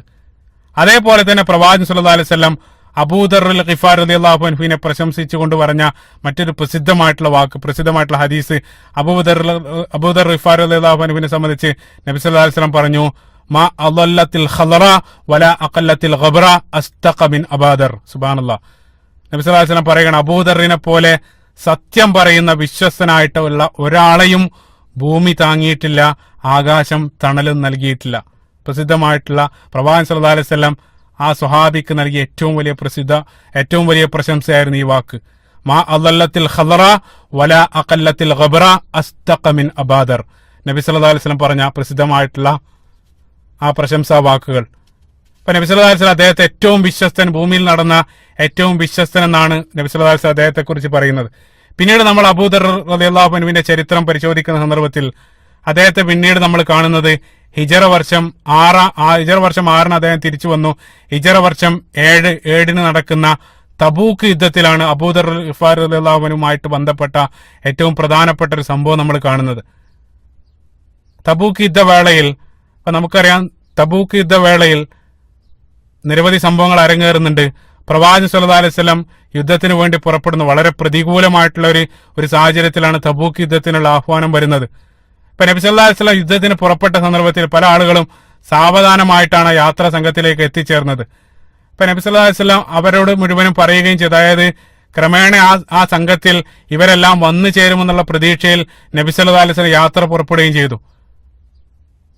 നമ്മൾ പ്രത്യേകം മനസ്സിലാക്കേണ്ട ഒരു കാര്യം, ശക്തമായിട്ടുള്ള ചൂടാണ്, കഠിനമായിട്ടുള്ള ചൂടാണ്, അതേപോലെ തന്നെ ദൂരയാത്രയാണ്. അപ്പോൾ യാത്രാ സംഘം, നിരവധി ആളുകളുടെ യാത്രാ സംഘം വളരെ സാവധാനമാണ് അവർ യാത്ര ചെയ്യുക. പല സ്ഥലത്തും അവർ ടെന്റ് ചെയ്യും. അപ്പൊ അതുകൊണ്ട് തന്നെ പിന്നീട് പിറകിൽ ഒരാൾ കുതിരപ്പുറത്തൊക്കെ യാത്ര ചെയ്ത് പെട്ടെന്ന് അവരുടെ അടുത്തെത്താം. അപ്പൊ ചില ആളുകളും സാവധാനമാണ് പിന്നീട് ആ യാത്രാ സംഘത്തിലേക്ക് എത്തിച്ചേർന്നത്. അപ്പൊ നമുക്കറിയാം, കഅബ് ബിൻ മാലിക് റളിയല്ലാഹു അൻഹുവുമായിട്ട് ബന്ധപ്പെട്ട ആ പ്രസിദ്ധമായിട്ടുള്ള കഥയെല്ലാം അരങ്ങേറുന്നത് തബൂക്ക് യുദ്ധവേളയിലാണ്. അത് തന്നെ സുദീർഘമായിട്ടുള്ള 5-6 പേജുകൾ വരുന്ന സുദീർഘമായിട്ടുള്ള അതിമനോഹരമായിട്ടുള്ള കഥ. ഇൻഷാ അല്ലാഹ് അത് പിന്നീട് മറ്റൊരു സന്ദർഭത്തിൽ നമുക്ക് വിശദീകരിക്കാം. അപ്പൊ നബി സല്ലല്ലാഹു അലൈഹി വസല്ലം ഇതേ രൂപത്തിൽ മരുഭൂമിയിൽ ആ യാത്രാ സംഘം വിശ്രമിക്കാനിരുന്ന സന്ദർഭത്തിൽ ദൂരെ നിന്ന് ഒരാൾ വരുന്നതായിട്ട് അവര് കാണാണ്. അവരിങ്ങനെ യാത്രാ സംഘം ആ ടെന്റിൽ ഇരിക്കുന്ന സന്ദർഭത്തിൽ ദൂരെ നിന്ന് ഒരു വ്യക്തി ഇങ്ങനെ നടന്നു വരുന്നതായിട്ട്, വ്യക്തമായിട്ട് പോലും അവർക്ക് കാണുന്നില്ല, ഒരു വ്യക്തി തോളിൽ ഒരു ബാഗും തൂക്കിക്കൊണ്ട് അല്ലെങ്കിൽ ഒരു ഭണ്ഡാരവും തൂക്കിക്കൊണ്ട് നടന്നു വരുന്ന ഒരു കാഴ്ച അവർ കാണുകയാണ്. ആളവർക്ക് മുഖം കാണുന്നില്ല, വളരെ ചെറിയൊരു കാഴ്ച മാത്രം. അപ്പൊ നബി സല്ലല്ലാഹു അലൈഹി വസല്ലം അദ്ദേഹത്തെ നോക്കിക്കൊണ്ട് പറഞ്ഞു, അത് അബൂദർ ആയിരിക്കും, അത് അബൂദർ ആകട്ടെ എന്ന് നബി സല്ലല്ലാഹു അലൈഹി വസല്ലം പറയുകയാണ്. അപ്പൊ നടന്നു നീങ്ങിയ കാഴ്ച, നടന്നു നീങ്ങിയ അവസാനം അവരുടെ അടുത്തെത്താനായ സന്ദർഭത്തിൽ അവർ നോക്കിയ സന്ദർഭത്തിൽ അത് യഥാർത്ഥത്തിൽ അബൂദർ ഗിഫാരി റളിയല്ലാഹു അൻഹു തന്നെയായിരുന്നു. സുബ്ഹാനല്ലാഹ്. ഇസ്ലാം സ്വീകരിച്ചതോടുകൂടി അദ്ദേഹം ദരിദ്രനായിട്ട് മാറുകയാണ്. പഴയ പണിയെല്ലാം അദ്ദേഹം ഉപേക്ഷിച്ചിട്ടുണ്ട്. അതുകൊണ്ട് ഒരു ഒട്ടകം അല്ലെങ്കിൽ ഒരു കുതിര വാങ്ങാനുള്ള സമ്പത്ത് പോലെ അദ്ദേഹത്തിന്റെ കയ്യിലുണ്ടായിരുന്നില്ല. അപ്പൊ അതുകൊണ്ട് തന്നെ 3 ദിവസം തുടർച്ചയായിട്ട് നടന്നിട്ടാണ് അദ്ദേഹം ആ സംഘത്തിലേക്ക് എത്തിച്ചേരുന്നത്. അപ്പൊ ദൂരെ നിന്നും നടന്നു വരുന്ന അബൂദർ ഗിഫാരി റളിയല്ലാഹു അൻഹുവിനെ നോക്കിക്കൊണ്ട് പ്രവാചകൻ സല്ലല്ലാഹു അലൈഹി വസല്ലം പറഞ്ഞൊരു വാക്ക്, യഥാർത്ഥത്തിൽ ഈ വാക്ക് അത് കേവലം ഒരു വാക്കായിരുന്നല്ല, പ്രവാചകൻ സല്ലല്ലാഹു അലൈഹി വസല്ലമയുടെ ഏറ്റവും വലിയൊരു പ്രവചനം കൂടിയായിരുന്നു. നബി സല്ലല്ലാഹു അലൈഹി വസല്ലം സന്ദർഭത്തിൽ പറഞ്ഞു, റഹിമല്ലാഹു അബാദർ യംശി വഹ്ദഹു വയമൂതു വഹ്ദഹു വയഹ്ശുറു വഹ്ദഹു. അല്ലാഹു സുബ്ഹാനഹു വ തആല തന്റെ അബൂദർ എന്ന അടിമയോട് കാരുണ്യം കാണിക്കട്ടെ. അദ്ദേഹം ഒറ്റക്കാണ് നടന്നു വരുന്നത്, അദ്ദേഹം ഒറ്റക്കായിരിക്കും മരിക്കുക, അദ്ദേഹം പുനർജീവിക്കുന്നതും ഒറ്റക്കായിരിക്കും. സുബ്ഹാനല്ലാഹ്. യംശി വഹ്ദഹു വയമൂതു വഹ്ദഹു വയഹ്ശുറു വഹ്ദഹു. അദ്ദേഹം ജീവിക്കുന്നതും അദ്ദേഹം നടന്നു വരുന്നതും ജീവിക്കുന്നതും മരിക്കുന്നതും പുനർജനിക്കുന്നതെല്ലാം ഒറ്റക്കായിരിക്കും. ഇതാണ് നബി സല്ലല്ലാഹു അലൈഹി വസല്ലം ആ സന്ദർഭത്തിൽ അബൂദർ ഗിഫാരി റളിയല്ലാഹു അൻഹുവിനെ നോക്കിക്കൊണ്ട് പറഞ്ഞത്. ഈ പ്രവാചകന്റെ വാക്കുകൾ ഇൻഷാ അല്ലാഹ് അത് നിങ്ങൾ മനസ്സിൽ സൂക്ഷിക്കുക. ഈ കഥയുടെ അവസാനം അതിലേക്ക് നമ്മൾ തിരിച്ചു വരും. അപ്പൊ നബി സല്ലല്ലാഹു അലൈഹി വസല്ലം ആ ഒരു പ്രവചനം അവിടെ വെച്ചുകൊണ്ട് നടത്തുകയാണ്. അപ്പൊ ആ ഒരു തബൂക്ക് യുദ്ധവേളയിലാണ് പിന്നീട് നമ്മൾ അബൂദർ ഗിഫാരി റളിയല്ലാഹു അൻഹുവിനെ കാണുന്നത്. അതേപോലെ അബൂദർ ഗിഫാരി റളിയല്ലാഹു അൻഹു അദ്ദേഹത്തിന് വിചിത്രമായിട്ടുള്ള ചില പ്രത്യേകതകളുണ്ട്. അതാണ് നമ്മൾ ഉസ്മാൻ ബിൻ അഫ്ഫാൻ റളിയല്ലാഹു അൻഹുവുമായിട്ട് ബന്ധപ്പെട്ട കഥയിൽ നമുക്ക് ആവശ്യമുള്ളത്. അദ്ദേഹം മറ്റുള്ള സ്വഹാബത്തിൽ നിന്നും വേറിട്ട് വിചിത്രമായിട്ടുള്ള ചില കാഴ്ചപ്പാടുകളും നിലപാടുകളും അദ്ദേഹം സ്വീകരിച്ചിരുന്നു. അതുകൊണ്ടാണ് നബി സല്ലല്ലാഹു അലൈഹി വസല്ലം അദ്ദേഹത്തെ ഒറ്റയായിട്ടെന്ന് വിശേഷിപ്പിക്കാനൊക്കെ ഉള്ള കാരണം. അതായത് മറ്റാർക്കും ഇല്ലാത്ത, മറ്റൊരു സ്വഹാബത്തിനും ഇല്ലാത്ത പ്രത്യേകമായിട്ടൊരു സാമ്പത്തിക കാഴ്ചപ്പാടെല്ലാം അബൂദർ ഗിഫാരി റളിയല്ലാഹു അൻഹുവിന് ഉണ്ടായിരുന്നു. അപ്പൊ ചില ആയത്തുകൾ അദ്ദേഹം ആ രൂപത്തിലാണ് മനസ്സിലാക്കിയത്. അപ്പൊ സ്വന്തം ആവശ്യത്തിനല്ലാതെ കയ്യിൽ പണം വെക്കുന്നത് അബൂദർ ഗിഫാരി റളിയല്ലാഹു അൻഹു ഇഷ്ടപ്പെടുന്നില്ല. അദ്ദേഹം ഇഷ്ടപ്പെട്ടിരുന്നത്, അപ്പൊ എന്തെങ്കിലും ഒരു കാര്യം അദ്ദേഹത്തിന്റെ കയ്യിൽ എന്തെങ്കിലും ഒരു സമ്പത്ത് രാത്രി ബാക്കിയാവണമെങ്കിൽ ഉടനെ തന്നെ അദ്ദേഹം ദാനം ചെയ്യും. ആ രൂപത്തിലുള്ള ഒരു ഫിലോസഫി സ്വീകരിച്ചാണ് അദ്ദേഹം ജീവിച്ചിരുന്നത്. അദ്ദേഹത്തിന്റെ വീക്ഷണം എന്താന്ന് വെച്ചാൽ, എന്തെങ്കിലും ഒരു കാര്യം നമ്മുടെ കയ്യിലുള്ള സമ്പത്ത് നമ്മുടെ ആവശ്യത്തിനല്ലാതെ ഒരു സമ്പത്ത് നമ്മുടെ കയ്യിൽ വെക്കാൻ പാടില്ല, അതൊക്കെ ദാനം ചെയ്യണം. ഇതായിരുന്നു അദ്ദേഹത്തിന്റെ വീക്ഷണം. അദ്ദേഹം സൂറത്ത് തൗബയുടെ 34-ാമത്തെ വചനം, ആ വചനമായിരുന്നു അദ്ദേഹത്തിന് അതിനുള്ള തെളിവ്. ഈ രൂപത്തിലാണ് അദ്ദേഹം പ്രത്യേക രൂപത്തിലുള്ള ഒരു വീക്ഷണം വെച്ച് പുലർത്തിയിരുന്നെന്ന് ചുരുക്കം. അപ്പൊ സ്വഹാബികളെ സംബന്ധിച്ചിടത്തോളം പ്രത്യേകം മനസ്സിലാവും, മറ്റൊരു സ്വഹാബിക്കും ഇതേ രൂപത്തിലുള്ള വീക്ഷണം ഉണ്ടായി. വിചിത്രമായിട്ടുള്ള ഈ ഒരു വീക്ഷണം മറ്റാർക്കും ഉണ്ടായിരുന്നില്ല. അത് അദ്ദേഹത്തിന്റെ പേഴ്സണൽ അഭിപ്രായമാണ്. അദ്ദേഹം പറഞ്ഞു, സമ്പത്ത് എന്നുള്ളത് നമ്മുടെ ആവശ്യത്തിനല്ലാതെ മറ്റൊന്നും കയ്യിൽ വെക്കാൻ പാടില്ല. യഥാർത്ഥത്തിൽ ആ ആയത്ത്, അതായത് സൂറത്ത് തൗബയിലെ 34-ാമത്തെ ആയത്ത് അള്ളാഹു സുബ്ഹാനഹു വ തആല സക്കാത്ത് നൽകാത്തവരെ കുറിച്ചാണ് പറയുന്നത്. പക്ഷെ അദ്ദേഹം ഈ രൂപത്തിലാണ് അദ്ദേഹം ആ ആയത്ത് മനസ്സിലാക്കിയത്. അതുകൊണ്ടാണ് ഇപ്പോൾ നമുക്കറിയാം, ഈ 1950-60 കാലഘട്ടങ്ങളിൽ ലോകത്ത് കമ്മ്യൂണിസ്റ്റ് ഒക്കെ പ്രചരിക്കാൻ തുടങ്ങിയ സന്ദർഭത്തിൽ ചില അറബി തത്വചിന്തകന്മാരെല്ലാം അബൂദറായിരുന്നു ചരിത്രത്തിൽ ആദ്യത്തെ സോഷ്യലിസ്റ്റ്, ആദ്യത്തെ കമ്മ്യൂണിസ്റ്റ്, നഊദുബില്ലാ, ഈ രൂപത്തിൽ അവർ പറഞ്ഞതായിട്ടൊക്കെ, അവർ അഭിപ്രായപ്പെട്ടതായിട്ടൊക്കെ കാണാൻ സാധിക്കും.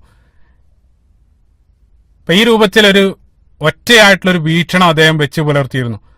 അപ്പൊ നബി സല്ലല്ലാഹു അലൈഹി വസല്ലം അദ്ദേഹത്തിന്റെ ഭാവിയെ കുറിച്ച് പ്രവാചകൻ സല്ലല്ലാഹു അലൈഹി വസല്ലമക്ക് കൃത്യമായിട്ടുള്ള ഒരു ദീർഘ വീക്ഷണം ഉള്ളതുപോലെ പ്രവാചകൻ സല്ലല്ലാഹു അലൈഹി വസല്ലം ചില വാക്കുകൾ പറഞ്ഞതായിട്ട് നമുക്ക് ഹദീസിൽ കാണാൻ സാധിക്കും. അതായത് അബൂദർ അൽ ഗിഫാർ റളിയല്ലാഹു അൻഹുവിന്റെ ആ ഭാവിയെ കൃത്യമായിട്ട് വായിച്ചെടുക്കുന്നത് പോലെയുള്ള ചില വചനങ്ങൾ നബി സല്ലല്ലാഹു അലൈഹി വസല്ലം അദ്ദേഹത്തോട് പറയുകയുണ്ടായി. സ്വയായിട്ടുള്ള ഒരു ഹദീസിൽ നബി സല്ലല്ലാഹു അലൈഹി വസല്ലമയും അബൂദർ അൽ ഗിഫാർ റളിയല്ലാഹു അൻഹുമായിട്ടുള്ള ഒരു സംഭാഷണം. ആ സന്ദർഭത്തിൽ അബൂദർ അൽ ഗിഫാർ റളിയല്ലാഹു അൻഹു നബി സല്ലല്ലാഹു അലൈഹി വസല്ലമയോട് ചോദിച്ചു, യാ റസൂലല്ലാഹ് അലാ തസ്തഅമിൽനി, പ്രവാചകർ എന്നെ നിങ്ങൾ ഉപയോഗിക്കുന്നില്ല, അതായത് എന്നെ നിങ്ങൾ ഉപയോഗിക്കുന്നില്ല എന്ന് ചോദിക്കാനുള്ള കാരണം, എനിക്ക് എന്തെങ്കിലും ഒരു ഉത്തരവാദിത്വം എന്താണ് താങ്കൾ നൽകാത്തത്? അപ്പൊ ഇവിടെ പ്രത്യേകം മനസ്സിലാക്കണം, അധികാരമോഹം കൊണ്ടൊന്നല്ല ചോദിക്കുന്നത്, മറിച്ച് അള്ളാഹുവിന്റെ മാർഗത്തിൽ പ്രവർത്തിക്കാനുള്ള അദ്ദേഹത്തിന്റെ താല്പര്യം കൊണ്ടാണ് അബൂദർ ഗിഫാർ റളിയല്ലാഹു അൻഹു ഈ രൂപത്തിൽ നബി സല്ലല്ലാഹു അലൈഹി വസല്ലമയോട് ചോദിക്കുന്നത്. അപ്പൊ പ്രവാചകൻ സല്ലല്ലാഹു അലൈഹി വസല്ലമക്ക് അദ്ദേഹത്തിന്റെ ആത്മാർത്ഥത കൃത്യമായിട്ട് മനസ്സിലാക്കുകയും ചെയ്തു.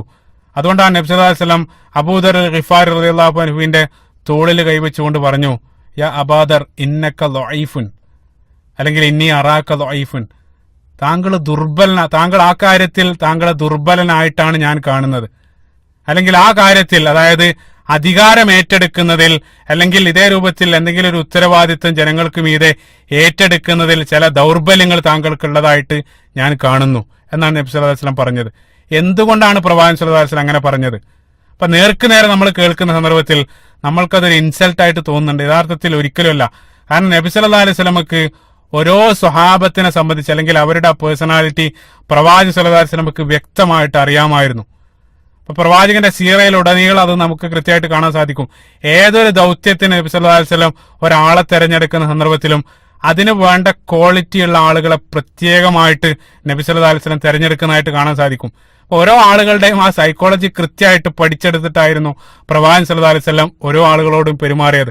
അതുകൊണ്ടാണ് ഓരോ ആളുകൾക്കും പ്രവാചകൻ സല്ലല്ലാഹു അലൈഹി വസല്ലം തങ്ങളെ പ്രത്യേകം ശ്രദ്ധിക്കുന്നതായിട്ട്, അല്ലെങ്കിൽ തങ്ങളാണ് നബി സല്ലല്ലാഹു അലൈഹി വസല്ലമക്ക് ഏറ്റവും പ്രിയപ്പെട്ടവനെന്ന് ഓരോ ആളുകൾക്ക് ആ ഫീലിംഗ് തോന്നാനുള്ള കാരണം, ഓരോ ആളുകളെയും പഠിച്ചെടുത്ത് അവരുടെ പ്രകൃതത്തിനനുസരിച്ചാണ് നബി സല്ലല്ലാഹു അലൈഹി വസല്ലം അവരോട് പെരുമാറിയത്. അപ്പൊ അത് പ്രവാചകൻ സല്ലല്ലാഹു അലൈഹി വസല്ലം നൽകിയ ഉപദേശങ്ങൾ നോക്കിയാൽ തന്നെ അത് കൃത്യമായിട്ട് കാണാൻ സാധിക്കും. അപ്പൊ ചില സന്ദർഭത്തിൽ നബി സല്ലല്ലാഹു അലൈഹി വസല്ലമയുടെ അടുത്ത് വന്നിട്ട് ഒരാൾ ഉപദേശം ചോദിക്കുന്ന സന്ദർഭത്തിൽ നബി സല്ലല്ലാഹു അലൈഹി വസല്ലം ഒരു ഉപദേശം പറയും. അതേ സന്ദർഭത്തിൽ അതേ കാര്യം മറ്റൊരാൾ ചോദിക്കുന്ന സന്ദർഭത്തിൽ നബി സല്ലല്ലാഹു അലൈഹി വസല്ലം മറ്റൊരു ഉപദേശമായിരിക്കും നൽകുക. ഒരാൾ വന്നിട്ട് നബി സല്ലല്ലാഹു അലൈഹി വസല്ലമയോട് ചോദിച്ചു, പ്രവാചകരെ എനിക്ക് എന്തെങ്കിലും ഉപദേശം നൽകണം. നബി സല്ലല്ലാഹു അലൈഹി വസല്ലം പറഞ്ഞു, ലാ തഅലബ്, നീ കോപിക്കരുത്. അദ്ദേഹം പറഞ്ഞു, വീണ്ടും അദ്ദേഹം ചോദിച്ചു മറ്റെന്തെങ്കിലും. നബി സല്ലല്ലാഹു അലൈഹി വസല്ലം വീണ്ടും പറഞ്ഞു, ലാ തഅലബ്, നീ കോപിക്കരുത്. പക്ഷെ അതേ സന്ദർഭത്തിൽ മറ്റൊരു സ്വഹാബി വന്നിട്ട് ഉപദേശം ചോദിക്കുന്ന സന്ദർഭത്തിൽ നബി സല്ലല്ലാഹു അലൈഹി വസല്ലം മറ്റൊരു ഉപദേശമായിരിക്കും നൽകുന്നത്. അപ്പൊ ആദ്യത്തെ വ്യക്തിയെ സംബന്ധിച്ചിടത്തോളം അദ്ദേഹത്തിന്റെ വീക്ക്നെസ്, അദ്ദേഹത്തിന്റെ കോപാണെന്ന് നബി സല്ലല്ലാഹു അലൈഹി വസല്ലം മനസ്സിലാക്കി. അതുകൊണ്ടാണ് ആ രൂപത്തിൽ അദ്ദേഹത്തിന് ഉപദേശം നൽകുന്നത്. ഇതേ രൂപത്തിലുള്ള നിരവധി സംഭവങ്ങൾ. ഇപ്പോ മറ്റൊരു വ്യക്തി വന്ന നബി സല്ലല്ലാഹു അലൈഹി വസല്ലം ചോദിച്ചു, പ്രവാചകരെ ഞാൻ നോമ്പുകാരനായിരിക്കെ എന്റെ ഭാര്യയെ ചുംബിക്കുന്നത് അത് അനുവദനീയമാണ്? നബി സല്ലല്ലാഹു അലൈഹി വസല്ലം പറഞ്ഞു, അത് പ്രശ്നമില്ല. നോമ്പ് നോറ്റുകൊണ്ട് ഭാര്യയെ ചുംബിക്കുന്നതിൽ പ്രശ്നമില്ല, അത് നോമ്പിന് ഭംഗം വരുത്തുന്നില്ല. അതേ സന്ദർഭത്തിൽ അതേ ഉപദേശം മറ്റൊരു സ്വഹാബി ചോദിച്ച സന്ദർഭത്തിൽ പ്രവാചകൻ മറ്റൊരു മറുപടി നൽകുന്നത്, കാരണം അദ്ദേഹത്തിന് അത് സാധ്യമല്ല, അല്ലെങ്കിൽ അത് അതിര് കടക്കുമെന്ന് നബി സല്ലല്ലാഹു അലൈഹി വസല്ലം ഭയപ്പെടുകയാണ്. അപ്പൊ ഇത്തരം ഉപദേശങ്ങൾ ഓരോ ആളുകളുടെയും പ്രകൃതത്തിന് അനുയോജ്യമായിട്ടുള്ള ഉപദേശങ്ങളാണ് നബി സല്ലല്ലാഹു അലൈഹി വസല്ലം നൽകിയത്. അപ്പൊ ഇത്തരം ഉപദേശങ്ങൾ നമ്മളെ സംബന്ധിച്ചിടത്തോളം അത് പിന്നീട് കാലങ്ങൾ കഴിയുമ്പോൾ നമുക്കറിയാം, സമൂഹത്തിൽ വ്യത്യസ്ത ആളുകളാണ് ഉണ്ടാകുക. ഓരോ ആളുകൾക്ക് ഓരോ വീക്ക്നെസ് ഉണ്ടാവും. ആ ആളുകൾക്കെല്ലാം ഈ ഉപദേശങ്ങൾ പിന്നീട് മാർഗദർശനമായി തീരുകയും ചെയ്യുകയാണ്. സുബ്ഹാനല്ലാഹ്. അതുകൊണ്ടാണ് അള്ളാഹു സുബ്ഹാനഹു വ തആല ആ രൂപത്തിലാക്കി തീർത്തത്. അപ്പൊ ഇവിടെ അബൂദർ ഗിഫാരി റളിയല്ലാഹു അൻഹു അദ്ദേഹത്തിന് അധികാരം കൈകാര്യം ചെയ്യുന്നതിൽ ചില ദൗർബല്യമുള്ളതായിട്ട് പ്രവാചകൻ സല്ലല്ലാഹു അലൈഹി വസല്ലം മനസ്സിലാക്കി. അതുകൊണ്ട് തന്നെ അബൂദർ ഗിഫാരി റളിയല്ലാഹു അൻഹുവിനോടുള്ള സ്നേഹം കൊണ്ട് തന്നെയാണ് നബി സല്ലല്ലാഹു അലൈഹി വസല്ലം ഈ ഒരു ഉപദേശം അദ്ദേഹത്തിന് നൽകിയത്. അപ്പൊ അതേ അതായത് ഇപ്പൊ മറ്റൊരു സന്ദർഭത്തിൽ മറ്റൊരു ഹദീസിൽ അബൂദർ ഗിഫാരി റളിയല്ലാഹു അൻഹുവിനോട് നബി സല്ലല്ലാഹു അലൈഹി വസല്ലം മറ്റൊരു നിർദ്ദേശം നൽകുന്നത്, പ്രവാചകൻ സല്ലല്ലാഹു അലൈഹി വസല്ലം ചോദിച്ചു, താങ്കൾ പൊതുമുതൽ കൊണ്ട് ഗവർണർമാർ കീശ വീർപ്പിക്കുന്നത്, പൊതുമുതലെടുത്ത് ഗവർണർമാർ കീശ വീർപ്പിക്കുന്നത് കണ്ടാൽ, അത്തരത്തിലൊരു കാഴ്ച കണ്ടാൽ അബൂദർ താങ്കൾ എന്ത് ചെയ്യും? ഇതാണ് നബി സല്ലല്ലാഹു അലൈഹി വസല്ലം ചോദിക്കുന്നത്. ആ സന്ദർഭത്തിൽ അബൂദർ റളിയല്ലാഹു അൻഹു അദ്ദേഹം നൽകിയ മറുപടി, അല്ലാഹുവാണ്, അവരെ ഞാൻ ഉടനെ വാളെടുത്ത് വെട്ടും. അതാണ് അദ്ദേഹം പറഞ്ഞ മറുപടി. അപ്പൊ നബി സല്ലല്ലാഹു അലൈഹി വസല്ലം പറഞ്ഞു, താങ്കൾ ഉത്തരവാദിത്തങ്ങൾ ഏറ്റെടുക്കരുത്, താങ്കൾ എന്നെ കണ്ടുമുട്ടുന്നത് വരെ താങ്കൾ ക്ഷമിക്കുക. അതാണ് നബി സല്ലല്ലാഹു അലൈഹി വസല്ലം അദ്ദേഹത്തോട് പറഞ്ഞത്. അതായത് ഇത്രയും ശക്തമായിട്ടുള്ള ഒരു വീക്ഷണം വെച്ച് പുലർത്തിക്കൊണ്ട് താങ്കൾക്ക് ജനങ്ങളെ ഭരിക്കാൻ സാധിക്കുകയില്ല. അതാണ് നബി സല്ലല്ലാഹു അലൈഹി വസല്ലം അവിടെ പറയുന്നത്. അപ്പൊ പ്രവാചകൻ സല്ലല്ലാഹു അലൈഹി വസല്ലം യഥാർത്ഥത്തിൽ അബൂദർ റളിയല്ലാഹു അൻഹുവിനെ വിമർശിക്കുകയല്ല ചെയ്യുന്നത്, മറിച്ച് അദ്ദേഹത്തിന്റെ ആ വ്യക്തിത്വം വ്യക്തമായിട്ട് മനസ്സിലാക്കിക്കൊണ്ട് അതിന് അനുയോജ്യമായിട്ടുള്ള നിർദ്ദേശങ്ങൾ, ഉപദേശങ്ങൾ നബി സല്ലല്ലാഹു അലൈഹി വസല്ലം നൽകുകയാണ് ചെയ്യുന്നത്. അതുകൊണ്ടാണ് ഞാൻ നേരത്തെ ആദ്യത്തെ ഹദീസ് പറഞ്ഞത്, അബൂദറിനെ പോലെ ഒരാൾ, സത്യസന്ധനായിട്ടുള്ള ഒരാൾ ഭൂമിയിൽ നടന്നിട്ടില്ല, ആകാശം തണൽ നൽകിയിട്ടില്ല. അതേ വാക്കും പറയുന്നത് പ്രവാചകൻ സല്ലല്ലാഹു അലൈഹി വസല്ലമയാണ്. അതായത് ഒരാൾ സത്യസന്ധനാണെന്ന് കരുതി അദ്ദേഹത്തിന് ജനങ്ങളെ ഭരിക്കാൻ കഴിഞ്ഞുകൊള്ളണമെന്നില്ല. പ്രത്യേകം മനസ്സിലാക്കണം, ഭരണം എന്നുള്ളത് അതിന് പ്രത്യേകമായിട്ടൊരു സ്കില്ല് വേണം. അപ്പൊ നല്ല മനുഷ്യനാണ് കരുതി, അല്ലെങ്കിൽ നല്ല മുത്തഖിയാണെന്ന് കരുതി ഒരാൾക്ക് ലീഡർ ആവാൻ കഴിഞ്ഞുകൊള്ളണമെന്നില്ല. അത് പ്രത്യേകം നമ്മൾ മനസ്സിലാക്കുക. ചില ആളുകൾ നല്ല അള്ളാഹുവിനെ സൂക്ഷിക്കുന്ന ആളാണെന്ന് കരുതി അതിന് പ്രത്യേക സ്കില്ല് അള്ളാഹു സുബ്ഹാനഹു വ തആല ജന്മന ചില ആളുകൾക്ക് നൽകാറുണ്ട്. അപ്പൊ അതേ പ്രവാചകൻ സല്ലല്ലാഹു അലൈഹി വസല്ലം തന്നെ മുആദ് ഇബ്നു ജബൽ റളിയല്ലാഹു അൻഹുവിനെ യമനിലേക്ക് അയക്കുന്ന സന്ദർഭത്തിൽ നബി സല്ലല്ലാഹു അലൈഹി വസല്ലം പറഞ്ഞു, യാ മുആദ് ഇന്നി ഉഹിബ്ബുക്, ഓ മുആദ് താങ്കളെ ഞാൻ സ്നേഹിക്കുന്നു. സുബ്ഹാനല്ലാഹ്, എത്ര ഭാഗ്യമാണ് സഹോദരങ്ങൾ, നിങ്ങൾ ചിന്തിച്ചു. അതായത് നബി സല്ലല്ലാഹു അലൈഹി വസല്ലം അങ്ങോട്ട് പറയാണ്, മുആദ് ഇബ്നു ജബൽ, ഓ മുആദ് താങ്കളെ ഞാൻ വല്ലാതെ സ്നേഹിക്കുന്നു. ഇപ്പൊ പ്രവാചകൻ സല്ലല്ലാഹു അലൈഹി വസല്ലം നേരത്തെ അബൂദർ റളിയല്ലാഹു അൻഹുവിനെയും സ്നേഹിക്കുന്നു. അതായത് അബൂദർ റളിയല്ലാഹു അൻഹുവിനെയും മുആദ് ഇബ്നു ജബൽ റളിയല്ലാഹു അൻഹുവിനെയും നബി സല്ലല്ലാഹു അലൈഹി വസല്ലം ഒരേപോലെ സ്നേഹിച്ചു. ഒരാളോടുള്ള സ്നേഹം കാരണം നബി സല്ലല്ലാഹു അലൈഹി വസല്ലം അദ്ദേഹത്തിന് അധികാരം നൽകി, മറ്റേ ആളോടുള്ള സ്നേഹം കാരണം അധികാരം ഏറ്റെടുക്കരുതെന്ന് നബി സല്ലല്ലാഹു അലൈഹി വസല്ലം ഉപദേശിക്കുകയും ചെയ്യുക. അതാണ് ഇവിടെ മനസ്സിലാക്കേണ്ടത്. കാരണം ഒരാൾക്ക് കഴിയാവുന്നത് മാത്രമേ ഏറ്റെടുക്കാൻ സാധിക്കുള്ളൂ. അപ്പൊ നിങ്ങൾ ദുനിയാവിൽ ഏറ്റെടുക്കുന്ന ഒരു ഉത്തരവാദിത്വം അത് നിങ്ങൾക്ക് നേരാൻ വണ്ണം നിർവഹിക്കാൻ കഴിഞ്ഞില്ലെങ്കിൽ ആഖിറത്തിൽ നിങ്ങൾ മറുപടി പറയേണ്ടി വരും. ആ മറുപടി പറയേണ്ടി വരുമെന്നുള്ള ഭയം നബി സല്ലല്ലാഹു അലൈഹി വസല്ലം, അപ്പൊ അതുകൊണ്ട് തന്നെ അവരുടെ ആഖിറത്ത് സുരക്ഷിതമാകണമെന്ന് നബി സല്ലല്ലാഹു അലൈഹി വസല്ലം ആഗ്രഹിച്ചത് കൊണ്ടാണ് ഈ രൂപത്തിൽ അവർക്ക് അനുയോജ്യമായിട്ടുള്ള ഉപദേശങ്ങൾ നബി സല്ലല്ലാഹു അലൈഹി വസല്ലം അവർക്ക് നൽകാനുള്ള കാരണം. അപ്പൊ ദഈഫ് എന്ന് ഇവിടെ പറയാനുള്ള കാരണം അധികാരം ഏറ്റെടുക്കുന്ന കാര്യത്തിൽ, അതായത് ജനങ്ങൾക്കിടയിൽ അധികാരം ഏറ്റെടുക്കുന്ന ആ കാര്യത്തിൽ താങ്കൾ ദഈഫാണ്. അതാണ് നബി സല്ലല്ലാഹു അലൈഹി വസല്ലം അവിടെ പറയുന്നത്. നേരത്തെ ഞാൻ പറഞ്ഞു, അതായത് നമുക്കറിയാം, ഇപ്പോൾ ഒരു ഓഫീസിലാണ് നമ്മൾ ജോലി ചെയ്യുന്ന സന്ദർഭത്തിലൊക്കെ നമുക്കറിയാം എല്ലാ ആളുകൾക്കും മാനേജിങ് പവർ അല്ലെങ്കിൽ മറ്റുള്ളവരെ ഭരിക്കാൻ അതിനൊരു പ്രത്യേക സ്കില്ല് വേണം. അത് ചില ആളുകൾക്ക് ജന്മനാ ലഭിക്കുന്നതാണ്. അപ്പൊ എല്ലാ ആളുകൾക്കും ഒരേ രൂപത്തിൽ മാനേജർ സീറ്റിൽ എത്താൻ കഴിയില്ല, അതിന് പ്രത്യേക കഴിവുള്ള ആളുകളുണ്ട്. അപ്പൊ അതേ രൂപത്തിൽ ആ ഒരു കാര്യത്തിൽ, അതായത് അബൂദർ ഗിഫാരി റളിയല്ലാഹു അൻഹുവിനെ സംബന്ധിച്ചിടത്തോളം അദ്ദേഹത്തിന്റെ ആ ഒരു വീക്ഷണത്തിൽ അല്ലെങ്കിൽ ആ ഒരു കാര്യത്തിൽ അദ്ദേഹം ദുർബലനാണെന്ന് നബി സല്ലല്ലാഹു അലൈഹി വസല്ലം മനസ്സിലാക്കുകയാണ്. അപ്പം അദ്ദേഹത്തിന് പ്രത്യേകമായിട്ട് വളരെ സ്ട്രിക്റ്റ് ആയിട്ടുള്ള മതവീക്ഷണം വെച്ച് പുലർത്തുന്ന വ്യക്തിയാണ്. അപ്പൊ അതുകൊണ്ട് തന്നെ എല്ലാ ആളുകൾക്കും അതേ രൂപത്തിൽ വീക്ഷണം വെച്ച് പുലർത്താൻ കഴിഞ്ഞുകൊള്ളുന്നില്ല. അപ്പൊ അദ്ദേഹത്തിന്റെ ആ സ്റ്റാൻഡേർഡ് അദ്ദേഹത്തിന്റെ ലെൻസിലൂടെയാണ് മറ്റുള്ള ആളുകളിലേക്ക് നോക്കുക. അപ്പൊ അദ്ദേഹത്തിന്റെ ആ ജീവിത സ്റ്റാൻഡേർഡ് മറ്റുള്ള ആളുകളിലേക്ക് അടിച്ചേൽപ്പിക്കാൻ അദ്ദേഹം ശ്രമിക്കും. അത് സ്വാഭാവികമായിട്ടും അദ്ദേഹത്തിനും ജനങ്ങൾക്കും പ്രയാസം ഉണ്ടാകും. അത് കൃത്യമായിട്ട് നബി സല്ലല്ലാഹു അലൈഹി വസല്ലം മനസ്സിലാക്കിയിരുന്നു. അപ്പൊ അതുകൊണ്ടാണ് പ്രവാചകൻ സല്ലല്ലാഹു അലൈഹി വസല്ലം അദ്ദേഹത്തിന് ഈ ഒരു മനോഹരമായിട്ടുള്ള ഉപദേശം നൽകാറുള്ള കാരണം. അദ്ദേഹത്തെ സ്നേഹിച്ചുകൊണ്ടാണ് ഈ ഉപദേശം നൽകുന്നത്.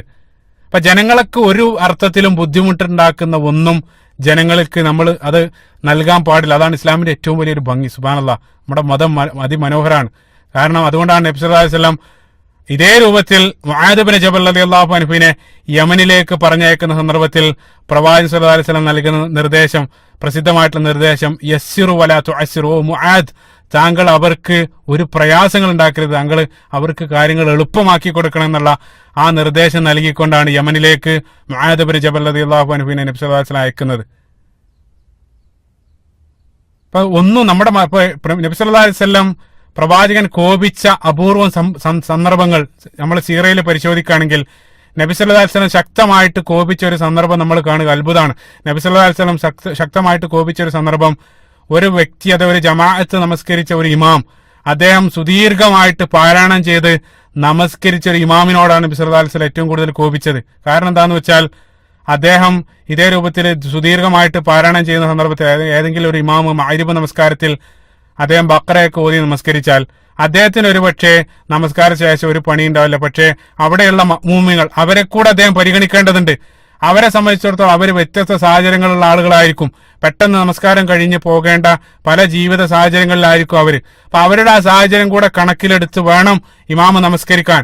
അപ്പൊ അത് കണക്കിലെടുക്കാത്ത നമസ്കരിച്ചത് കൊണ്ട് നബി സല്ലല്ലാഹു അലൈഹി വസല്ലം ഇമാമിനെ വിളിച്ചുകൊണ്ട് കോപിക്കാണ്. പ്രവാചകൻ ശക്തമായിട്ട് അദ്ദേഹത്തോട് കോപിക്കുന്നതാണ് നമ്മൾ കാണുന്നത്. അപ്പൊ നമസ്കാരമല്ലേ, നല്ലതല്ലേ, മറ്റ് സുദീർഘമായിട്ട് ഓതിയാൽ നല്ലതല്ലേ എന്ന് അല്ല നബി സല്ലല്ലാഹു അലൈഹി വസല്ലം ചിന്തിക്കുക, അല്ലെങ്കിൽ അത് ചിന്തിച്ച അദ്ദേഹത്തെ അഭിനന്ദിക്കുകയല്ല നബി സല്ലല്ലാഹു അലൈഹി വസല്ലം ചെയ്തത്. എത്ര നല്ല കാര്യമാണെങ്കിലും നമ്മൾ ചെയ്യുന്ന നല്ല കാര്യം കൊണ്ട് മറ്റൊരാൾക്കൊരു ബുദ്ധിമുട്ടുണ്ടാവാൻ പാടില്ല എന്നുള്ളതാണ്.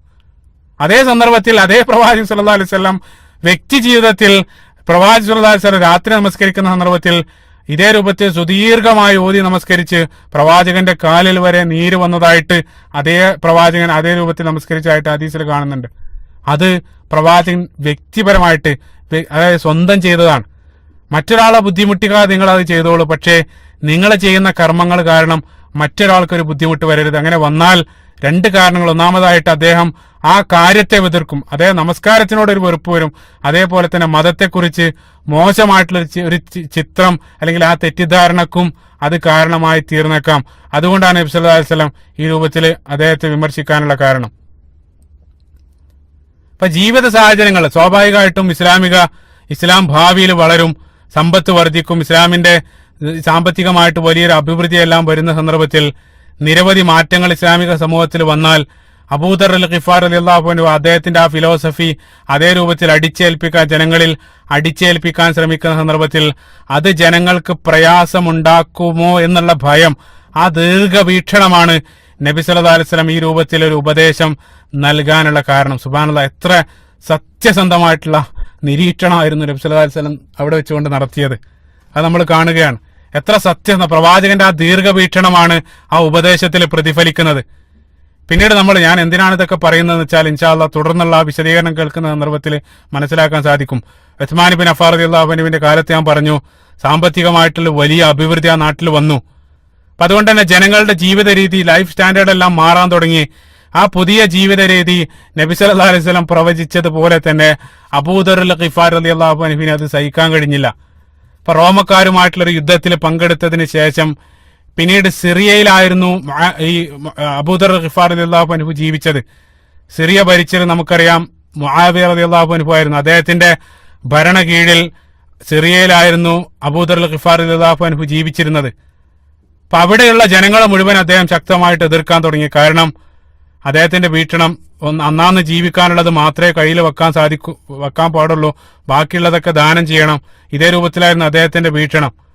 അതുകൊണ്ട് തന്നെ അബൂദർ ഖിഫാർ റളിയല്ലാഹു അൻഹുവിന് അവരുടെ ആ ജീവിത സ്റ്റാൻഡേർഡ് അദ്ദേഹത്തിന്റെ ലെൻസിലൂടെ നോക്കിയ സന്ദർഭത്തിൽ അതെല്ലാം അദ്ദേഹത്തിന് ദൂർത്തായിട്ട് തോന്നി. അവരെല്ലാം വിമർശിക്കാൻ തുടങ്ങി. അദ്ദേഹം സത്യസന്ധമായിരുന്നു. അദ്ദേഹം പറയുന്ന കാര്യം ജീവിതത്തിൽ പുലർത്തുകയും ചെയ്തിരുന്നു. മനോഹരമായിട്ടുള്ള സംഭവം എന്താണെന്ന് വെച്ചാൽ, ഒരിക്കലും മുആവിയ റളിയല്ലാഹു അൻഹു അദ്ദേഹത്തെ പരീക്ഷിക്കാൻ വേണ്ടി 1000 ദീനാർ അടങ്ങുന്ന ഒരു പണക്കിഴി അബൂദർ ഖിഫാർ റളിയല്ലാഹു അൻഹുവിന് അയച്ചു കൊടുത്തു. എന്താ ചെയ്യാന്ന് പരീക്ഷിക്കാൻ വേണ്ടി. അപ്പൊ കിട്ടിയ ഉടൻ തന്നെ അബൂദർ ഖിഫാർ റളിയല്ലാഹു അൻഹു അത് മുഴുവനായിട്ട് അങ്ങോട്ട് വിതരണം ചെയ്തു. അതിൽ നിന്ന് സ്വയം ഒരു ദീനാർ പോലും അദ്ദേഹം മാറ്റിവെച്ചില്ല. ഇതായിരുന്നു അദ്ദേഹത്തിന്റെ ജീവിത വീക്ഷണം. പിറ്റേന്ന് രാവിലെ ആ പണക്കിഴിയെ സംബന്ധിച്ച് അന്വേഷിച്ച് വന്നത് അദ്ദേഹം പറഞ്ഞു, അത് ഇന്നലെ രാത്രി ഞാൻ കൊടുത്തു കഴിഞ്ഞല്ലോ. സുബ്ഹാനല്ലാഹ്, ഈ രൂപത്തിലായിരുന്നു അദ്ദേഹം കണ്ടത്. അപ്പൊ അതുകൊണ്ട് തന്നെ അദ്ദേഹം അവിടെയുള്ള ആളുകളെ മുഴുവനും അവരുടെ ദൂർത്തിനെ സംബന്ധിച്ചെല്ലാം അദ്ദേഹം ശക്തമായിട്ട് വിമർശിക്കാൻ തുടങ്ങി. മുആവിയ അടക്കമുള്ള ആളുകളെ, മുആവിയ റളിയല്ലാഹു അൻഹുവും ഒരല്പം സ്റ്റാൻഡേർഡ് അതായത് ജീവിത സാഹചര്യങ്ങൾ മാറിയ സന്ദർഭത്തിൽ അദ്ദേഹം പഴയ പോലെ അല്ല ജീവിച്ചിരുന്നത്. അപ്പൊ ഖലീഫയായ മുആദിബിന് അവിടുത്തെ ഗവർണറായ മുആവിയ റളിയല്ലാഹു അൻഹുവിനെ അടക്കം അബൂദർ റളിയല്ലാഹു അൻഹു വിമർശിക്കാൻ തുടങ്ങി. പ്രത്യേകമായിട്ട് നമ്മൾ മനസ്സിലാക്കേണ്ട ഒരു കാര്യം, ഇസ്ലാമിനെ സംബന്ധിച്ചിടത്തോളം ഇസ്ലാമിൽ ഒരാൾ സക്കാത്ത് നൽകി കഴിഞ്ഞാൽ, അദ്ദേഹം സമ്പാദിച്ച സമ്പാദത്തിന് സക്കാത്ത് നൽകി കഴിഞ്ഞാൽ പിന്നീട് അദ്ദേഹത്തിന് എത്രയും സമ്പാദിക്കാം. സക്കാത്ത് നൽകുകയാണെങ്കിൽ അദ്ദേഹത്തിന് എത്രയും സമ്പാദിക്കാം. ഒരു ലിമിറ്റും ഇസ്ലാം അതിൽ വെച്ചിട്ടില്ല. പ്രത്യേകം മനസ്സിലാക്കണം. അതിൽ നിങ്ങൾക്ക് ലോകത്ത് ഏറ്റവും വലിയ കോടീശ്വരനാകാം, പക്ഷേ നിങ്ങൾ സമ്പാദിക്കുന്ന സമ്പാദത്തിന് നിങ്ങൾ സക്കാത്ത് നൽകണം, അത്രേ ഉള്ളൂ. അതിലൊരു ലിമിറ്റില്ല. അതിന് നിങ്ങളുടെ സ്റ്റാൻഡേർഡിനനുസരിച്ച് നിങ്ങൾക്ക് ജീവിക്കുകയും ചെയ്യാം. അതും ഇസ്ലാം വിലക്കിയിട്ടില്ല. അപ്പൊ അതുകൊണ്ട് തന്നെ ഈ ആളുകൾ ചെയ്യുന്നത് ഒരിക്കലും തെറ്റാണെന്ന് പറയാൻ സാധ്യമല്ല. പക്ഷേ അബൂദർ ഗിഫാർ റളിയല്ലാഹു അൻഹുവിന്റെ കണ്ണിലൂടെ നോക്കുക, അദ്ദേഹത്തിന്റെ ലെൻസിലൂടെ നോക്കുന്ന സന്ദർഭത്തിൽ അത് തെറ്റായിട്ട് അദ്ദേഹത്തിന് തോന്നുകയാണ്.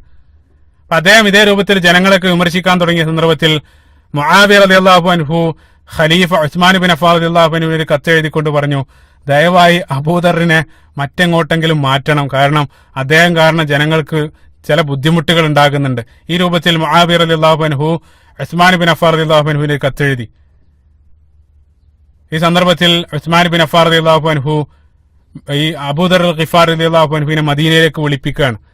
മദീനയിലേക്ക് വിളിപ്പിച്ച് അദ്ദേഹത്തോട് ഒരുപാട് നേരം സംസാരിച്ച സന്ദർഭത്തിൽ അദ്ദേഹത്തിന്റെ ആ നിലപാടുകളൊന്നും മാറ്റാൻ അദ്ദേഹം സന്നദ്ധായില്ല. അതായത് ഞാൻ ഈ രൂപത്തിലെ ജീവിക്കുള്ളൂ, അതായത് എന്റെ ജീവിതം, അതായത് എനിക്കിതാണ് ശരിയാണെന്ന് തോന്നുന്നത്, അല്ലെങ്കിൽ ഞാൻ ഈ സ്റ്റാൻഡേർഡിലായിരിക്കും ജീവിക്കുക എന്ന് അദ്ദേഹത്തിന് ആ നിലപാടിൽ ഉറച്ചു നിന്നു. അദ്ദേഹം പറഞ്ഞു, എനിക്ക് ഇതൊക്കെ കണ്ടു കഴിഞ്ഞാൽ എനിക്കതൊന്നും പ്രതികരിക്കാൻ കഴിയില്ല, അതുകൊണ്ട് ഞാൻ പ്രതികരിക്കും, അല്ലെങ്കിൽ പ്രതികരിക്കാതിരിക്കണമെങ്കിൽ ഞാൻ മറ്റെവിടെയെങ്കിലും പോയി താമസിക്കാം. അതാണ് അബൂദർ ഗിഫാർ റളിയല്ലാഹു അൻഹു പറഞ്ഞത്. അപ്പൊ ഖലീഫ ഉസ്മാൻ ബിൻ അഫ്ഫാൻ റളിയല്ലാഹു അൻഹു അതിനുള്ള അനുമതി നൽകി. ചില റിപ്പോർട്ടുകളിൽ ഉസ്മാൻ ബിൻ അഫ്ഫാൻ റളിയല്ലാഹു അൻഹു സ്നേഹത്തോടു കൂടെ ഈ ഒരു നിർദ്ദേശം അദ്ദേഹത്തിന്റെ മുമ്പിൽ വെച്ചു എന്നുള്ളത്. അതായത് താങ്കൾ ഈ ഒരു പ്രയാസം, ജനങ്ങളുടെ ജീവിത രീതിയിൽ വല്ല പ്രയാസവും തോന്നുന്നുണ്ടെങ്കിൽ താങ്കൾക്ക് ഇതേ രൂപത്തിൽ മറ്റെവിടേക്കെങ്കിലും താമസം മാറ്റിക്കൂടെ എന്ന് ഉസ്മാൻ ബിൻ അഫ്ഫാൻ റളിയല്ലാഹു അൻഹു പറഞ്ഞു. അത് ആണ് ഏറ്റവും ഉചിതമാണെന്ന് അദ്ദേഹത്തിന് ബോധ്യപ്പെടുകയും ചെയ്തു. അദ്ദേഹം ആ ഉപദേശം സ്വീകരിച്ചുകൊണ്ട് അദ്ദേഹം മദീനക്ക് അപ്പുറത്തുള്ള റബ്ദ എന്നറിയപ്പെടുന്ന ഒരു ഗ്രാമപ്രദേശത്തേക്ക് അദ്ദേഹം താമസം മാറ്റുകയും ചെയ്തു. താമസം മാറ്റിയതിന് ശേഷം ഉസ്മാൻ ബിൻ അഫ്ഫാൻ റളിയല്ലാഹു അൻഹു അദ്ദേഹത്തിന് വേണ്ട ധനസഹായം മാസം കൃത്യമായിട്ട് അയച്ചു കൊടുക്കുകയും ചെയ്തു. അപ്പൊ നമുക്കറിയാം, സ്വഹാബത്തിന് മാസം കൃത്യമായിട്ട് വേതനം ഉണ്ടായിരുന്നു. ആ ശമ്പളം കൃത്യമായിട്ട് അബൂബക്കർ സിദ്ദീഖ് റളിയല്ലാഹു കാലഘട്ടത്തിലാണ് അത് ആരംഭിക്കുന്നത്. അത് കൃത്യമായിട്ട് ഉസ്മാൻ ബിൻ അഫ്ഫാൻ റളിയല്ലാഹു അൻഹു ഈ അബൂദർ ഗിഫാർ റളിയല്ലാഹു അൻഹുവിനെ എത്തിച്ചു കൊടുക്കുകയും ചെയ്തു. അപ്പൊ 2 വർഷത്തോളം അബൂദർ അൽ ഗിഫാരി അല്ലെങ്കിൽ ജുന്ദബ് ജനാദ റളിയല്ലാഹു അൻഹു അവിടെ ജീവിച്ചു. അവസാനം ഹിജ്റ വർഷം 32 അദ്ദേഹം രോഗിയായി. 2 വർഷത്തിന് ശേഷം റബ്ദ എന്നറിയപ്പെടുന്ന ആ സ്ഥലത്ത്, ഒറ്റയായിട്ടുള്ള ഒരു സ്ഥലമാണ്. അവിടെ അദ്ദേഹം അവസാനം രോഗിയായി കിടക്കുന്ന സന്ദർഭത്തിൽ അദ്ദേഹം ഭാര്യയും മക്കളെയും വിളിച്ചിട്ടൊക്കെ പറഞ്ഞു, ഞാൻ മരിക്കാൻ പോവാണ്, ഞാൻ മരിച്ചാൽ നിങ്ങൾ എന്റെ മയ്യത്ത് കുളിപ്പിച്ച് ആ കഫം ചെയ്തതിന് ശേഷം എന്റെ മയ്യത്ത് മറവ് ചെയ്യാൻ വേണ്ടി, അല്ലെങ്കിൽ മറവ് ചെയ്യാൻ വേണ്ടി നിങ്ങൾ ആരോടെങ്കിലൊക്കെ സഹായം തേടുക. നിങ്ങൾ എന്താ ചെയ്യേണ്ടതെന്ന് വെച്ചാൽ, എന്റെ മയ്യത്ത് എടുത്തിട്ട് നിങ്ങൾ ആ വീടിന്റെ അടുത്തുള്ള ആ കുന്നിന്റെ മുകളിൽ നിങ്ങൾ പോയി നിൽക്കണം, ആരെങ്കിലും ഇൻഷാ അല്ലാഹ് നിങ്ങളെ സഹായിക്കും. അതാണ് അദ്ദേഹം ഭാര്യക്കും മകൾക്കും നൽകിയ നിർദ്ദേശം. പറഞ്ഞതുപോലെ അദ്ദേഹം മരണപ്പെട്ടതിന് ശേഷം ഭാര്യയും അദ്ദേഹത്തിന്റെ മകളും മയ്യത്ത് കുളിപ്പിച്ച്, അതായത് അവിടെ മറ്റാളുകളൊന്നും ഇല്ലാത്തൊരു പ്രദേശമാണ്, മയ്യത്ത് കുളിപ്പിച്ചതിന് ശേഷം വീടിന് പുറത്ത് അവിടെ നിൽക്കുന്ന സന്ദർഭത്തിൽ ആ കൃത്യസമയത്ത് അതിലൂടെ ഒരു യാത്രാ സംഘം കടന്നു വരികയാണ്. ഇറാഖിൽ നിന്നും വരുന്ന ഒരു യാത്രാ സംഘം, ഒരു കച്ചവട സംഘം. അപ്പൊ ഈ യാത്ര വരുന്ന ഈ സംഘം ഈ വിചിത്രമായിട്ടുള്ള കാഴ്ച കാണുക, അതായത് 2 സ്ത്രീകൾ ഒരു മയ്യത്തുമായിട്ട് നിൽക്കുന്ന ഒരു വിചിത്രമായിട്ടുള്ള കാഴ്ച കാണുന്ന ആ യാത്രാ സംഘം അവരുടെ അടുത്തേക്ക് എത്തി. അപ്പൊ കാര്യം പറഞ്ഞു. ആ സ്ത്രീ അന്വേഷിച്ച സന്ദർഭത്തിൽ കാര്യം പറഞ്ഞു. ആ യാത്രാ സംഘം ആ മയ്യത്ത് വാങ്ങി അവിടെ ഖബറ് കുഴിച്ചുകൊണ്ട് ആ മയ്യത്ത് മറവ് ചെയ്യുന്നു. ആ യാത്രാ സംഘത്തിൽ മഹാനായ ഒരു സ്വഹാബി ഉണ്ടായിരുന്നു, അബ്ദുല്ലാഹി ഇബ്നു മസ്ഊദ് റളിയല്ലാഹു അൻഹു. അബ്ദുല്ലാഹി ഇബ്നു മസ്ഊദ് റളിയല്ലാഹു അൻഹു ആ മയ്യത്ത് ഇറക്കി വെക്കുന്ന സന്ദർഭത്തിൽ അദ്ദേഹത്തിന് മനസ്സിലായത് അബൂദർ അൽ ഗിഫാർ റളിയല്ലാഹു അൻഹുവിന്റെ മയ്യത്താണെന്ന്. ആ മയ്യത്ത് ഖബറിലേക്ക് ഇറക്കി വെക്കുന്ന സന്ദർഭത്തിൽ അബ്ദുല്ലാഹി ഇബ്നു മസ്ഊദ് റളിയല്ലാഹു അൻഹു പൊട്ടിക്കരഞ്ഞുകൊണ്ട് പറഞ്ഞു, സ്വദഖ റസൂലുള്ളാഹി സ്വല്ലല്ലാഹു അലൈഹി വസല്ലം പറഞ്ഞത് എത്ര സത്യം. റഹിമല്ലാഹു അബൂദർ യംശി വഹ്ദഹു വയമൂതു വഹ്ദഹു വയഹ്ശുറു വഹ്ദഹു. പ്രവാചകൻ സല്ലല്ലാഹു അലൈഹി വസല്ലം തബൂക്ക് യുദ്ധവേളയിൽ പറഞ്ഞ ആ ഒരു ഹദീസ് നിങ്ങൾ ഓർക്കുക. നബി സല്ലല്ലാഹു അലൈഹി വസല്ലം അബൂദറിനെ നോക്കിക്കൊണ്ട്, ദൂരെ നിന്നും നടന്നു വരുന്ന അബൂദർ റളിയല്ലാഹു അൻഹുവിനെ നോക്കിക്കൊണ്ട് നബി സല്ലല്ലാഹു അലൈഹി വസല്ലം അന്ന് പറഞ്ഞു, അല്ലാഹു സുബ്ഹാനഹു വ തആല ഈ അടിമയോട് കാരുണ്യം ചെയ്യട്ടെ. അദ്ദേഹം നടന്നു വരുന്നത് ഒറ്റക്കാണ്. അദ്ദേഹം ജീവിക്കുന്നതും മരിക്കുന്നതും നാളെ പുനർജനിക്കുന്നതും ഒറ്റക്കായിരിക്കുമെന്ന് നബി സല്ലല്ലാഹു അലൈഹി വസല്ലം പറഞ്ഞ ആ വാക്കുകൾ ഓർത്ത് ഇബ്നു മസ്ഊദ് റളിയല്ലാഹു അൻഹു ആ സന്ദർഭത്തിൽ പൊട്ടിക്കരയുകയുണ്ടായി.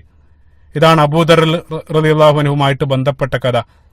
ഇപ്പൊ ഉസ്മാൻ ബിൻ അഫ്ഫാൻ റളിയല്ലാഹു അൻഹുവിനെതിരെ നീക്കം നടത്തിയ ആളുകൾ അവർ ഉന്നയിക്കപ്പെട്ട പ്രധാനപ്പെട്ട ഒരു ആരോപണം, അബൂദർ ഗിഫാരി റളിയല്ലാഹു അൻഹുവിനെ ഉസ്മാൻ ബിൻ അഫ്ഫാൻ റളിയല്ലാഹു അൻഹു നാട് കടത്തി എന്നുള്ളതാണ്.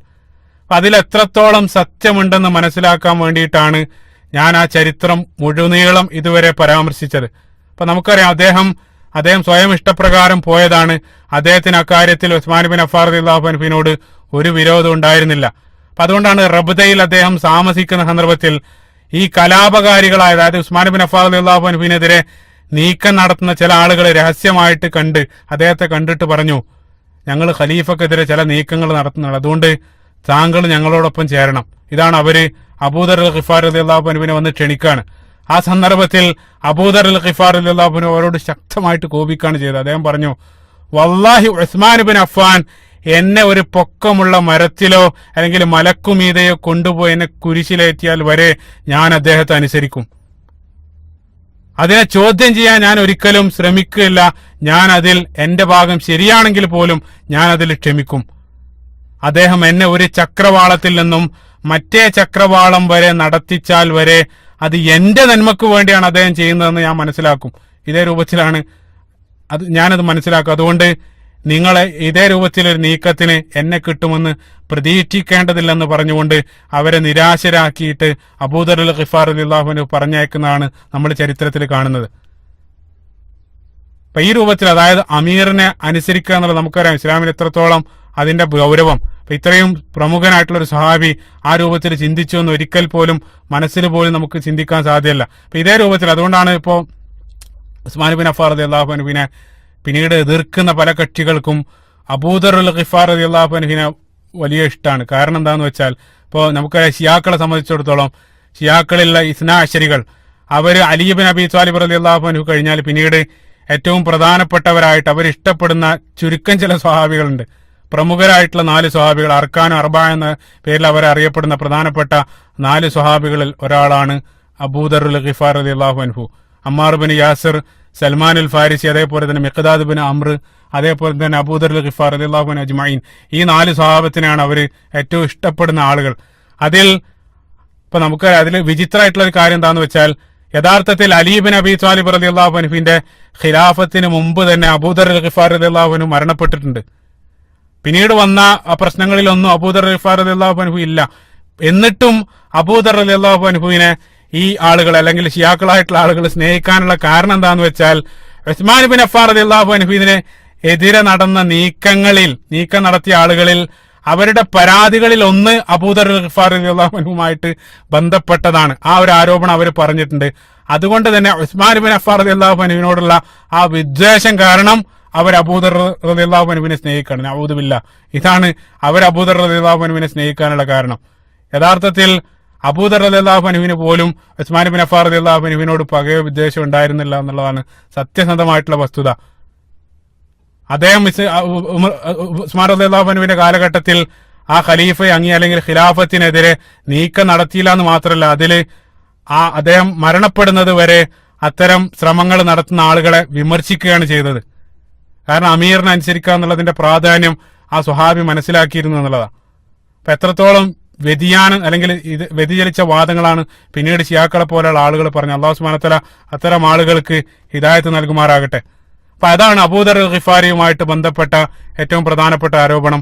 അതിന്റെ സത്യാവസ്ഥ നമ്മൾ മനസ്സിലാക്കുകയുണ്ടായി. അടുത്ത ആരോപണമായിട്ട് കടന്നു വരുന്നത്, അപ്പൊ ഇതുവരെ ഒരാളെ നാട് കടത്തിയതായിരുന്ന ആരോപണം, അടുത്ത ആരോപണമായിട്ട് അവർ ഉന്നയിച്ചത്, അല്ലെങ്കിൽ ഉസ്മാൻ ബിൻ അഫ്ഫാൻ റളിയല്ലാഹു അൻഹുവിനെ പ്രചരിപ്പിച്ചത്, നാട് കടത്തിയ ഒരാളെ തിരിച്ചു വിളിച്ചു. അതാണ് അടുത്ത ആരോപണം. എന്താന്ന് വെച്ചാൽ, പ്രവാചകൻ സല്ലല്ലാഹു അലൈഹി വസല്ലം മക്ക വിജയത്തിന്റെ സന്ദർഭത്തിൽ ഇസ്ലാമിന്റെ കഠിന വിരോധികളായിട്ടുള്ള ചില എണ്ണപ്പെട്ട ആളുകൾക്കെതിരെ, വിരലെണ്ണാവുന്ന ചില ആളുകൾക്കെതിരെ പ്രവാചകൻ സല്ലല്ലാഹു അലൈഹി വസല്ലം ചില നടപടികൾ സ്വീകരിച്ചിരുന്നു. അതിലൊന്ന് ഉസ്മാൻ ബിൻ അഫ്ഫാർ റളിയല്ലാഹു അൻഹുവിന്റെ പിതാവിന്റെ സഹോദരൻ, പിതൃവിനായ മൂത്താപ്പയായ ഹക്കം ഇബ്ൻ അബുൽ ആസ്.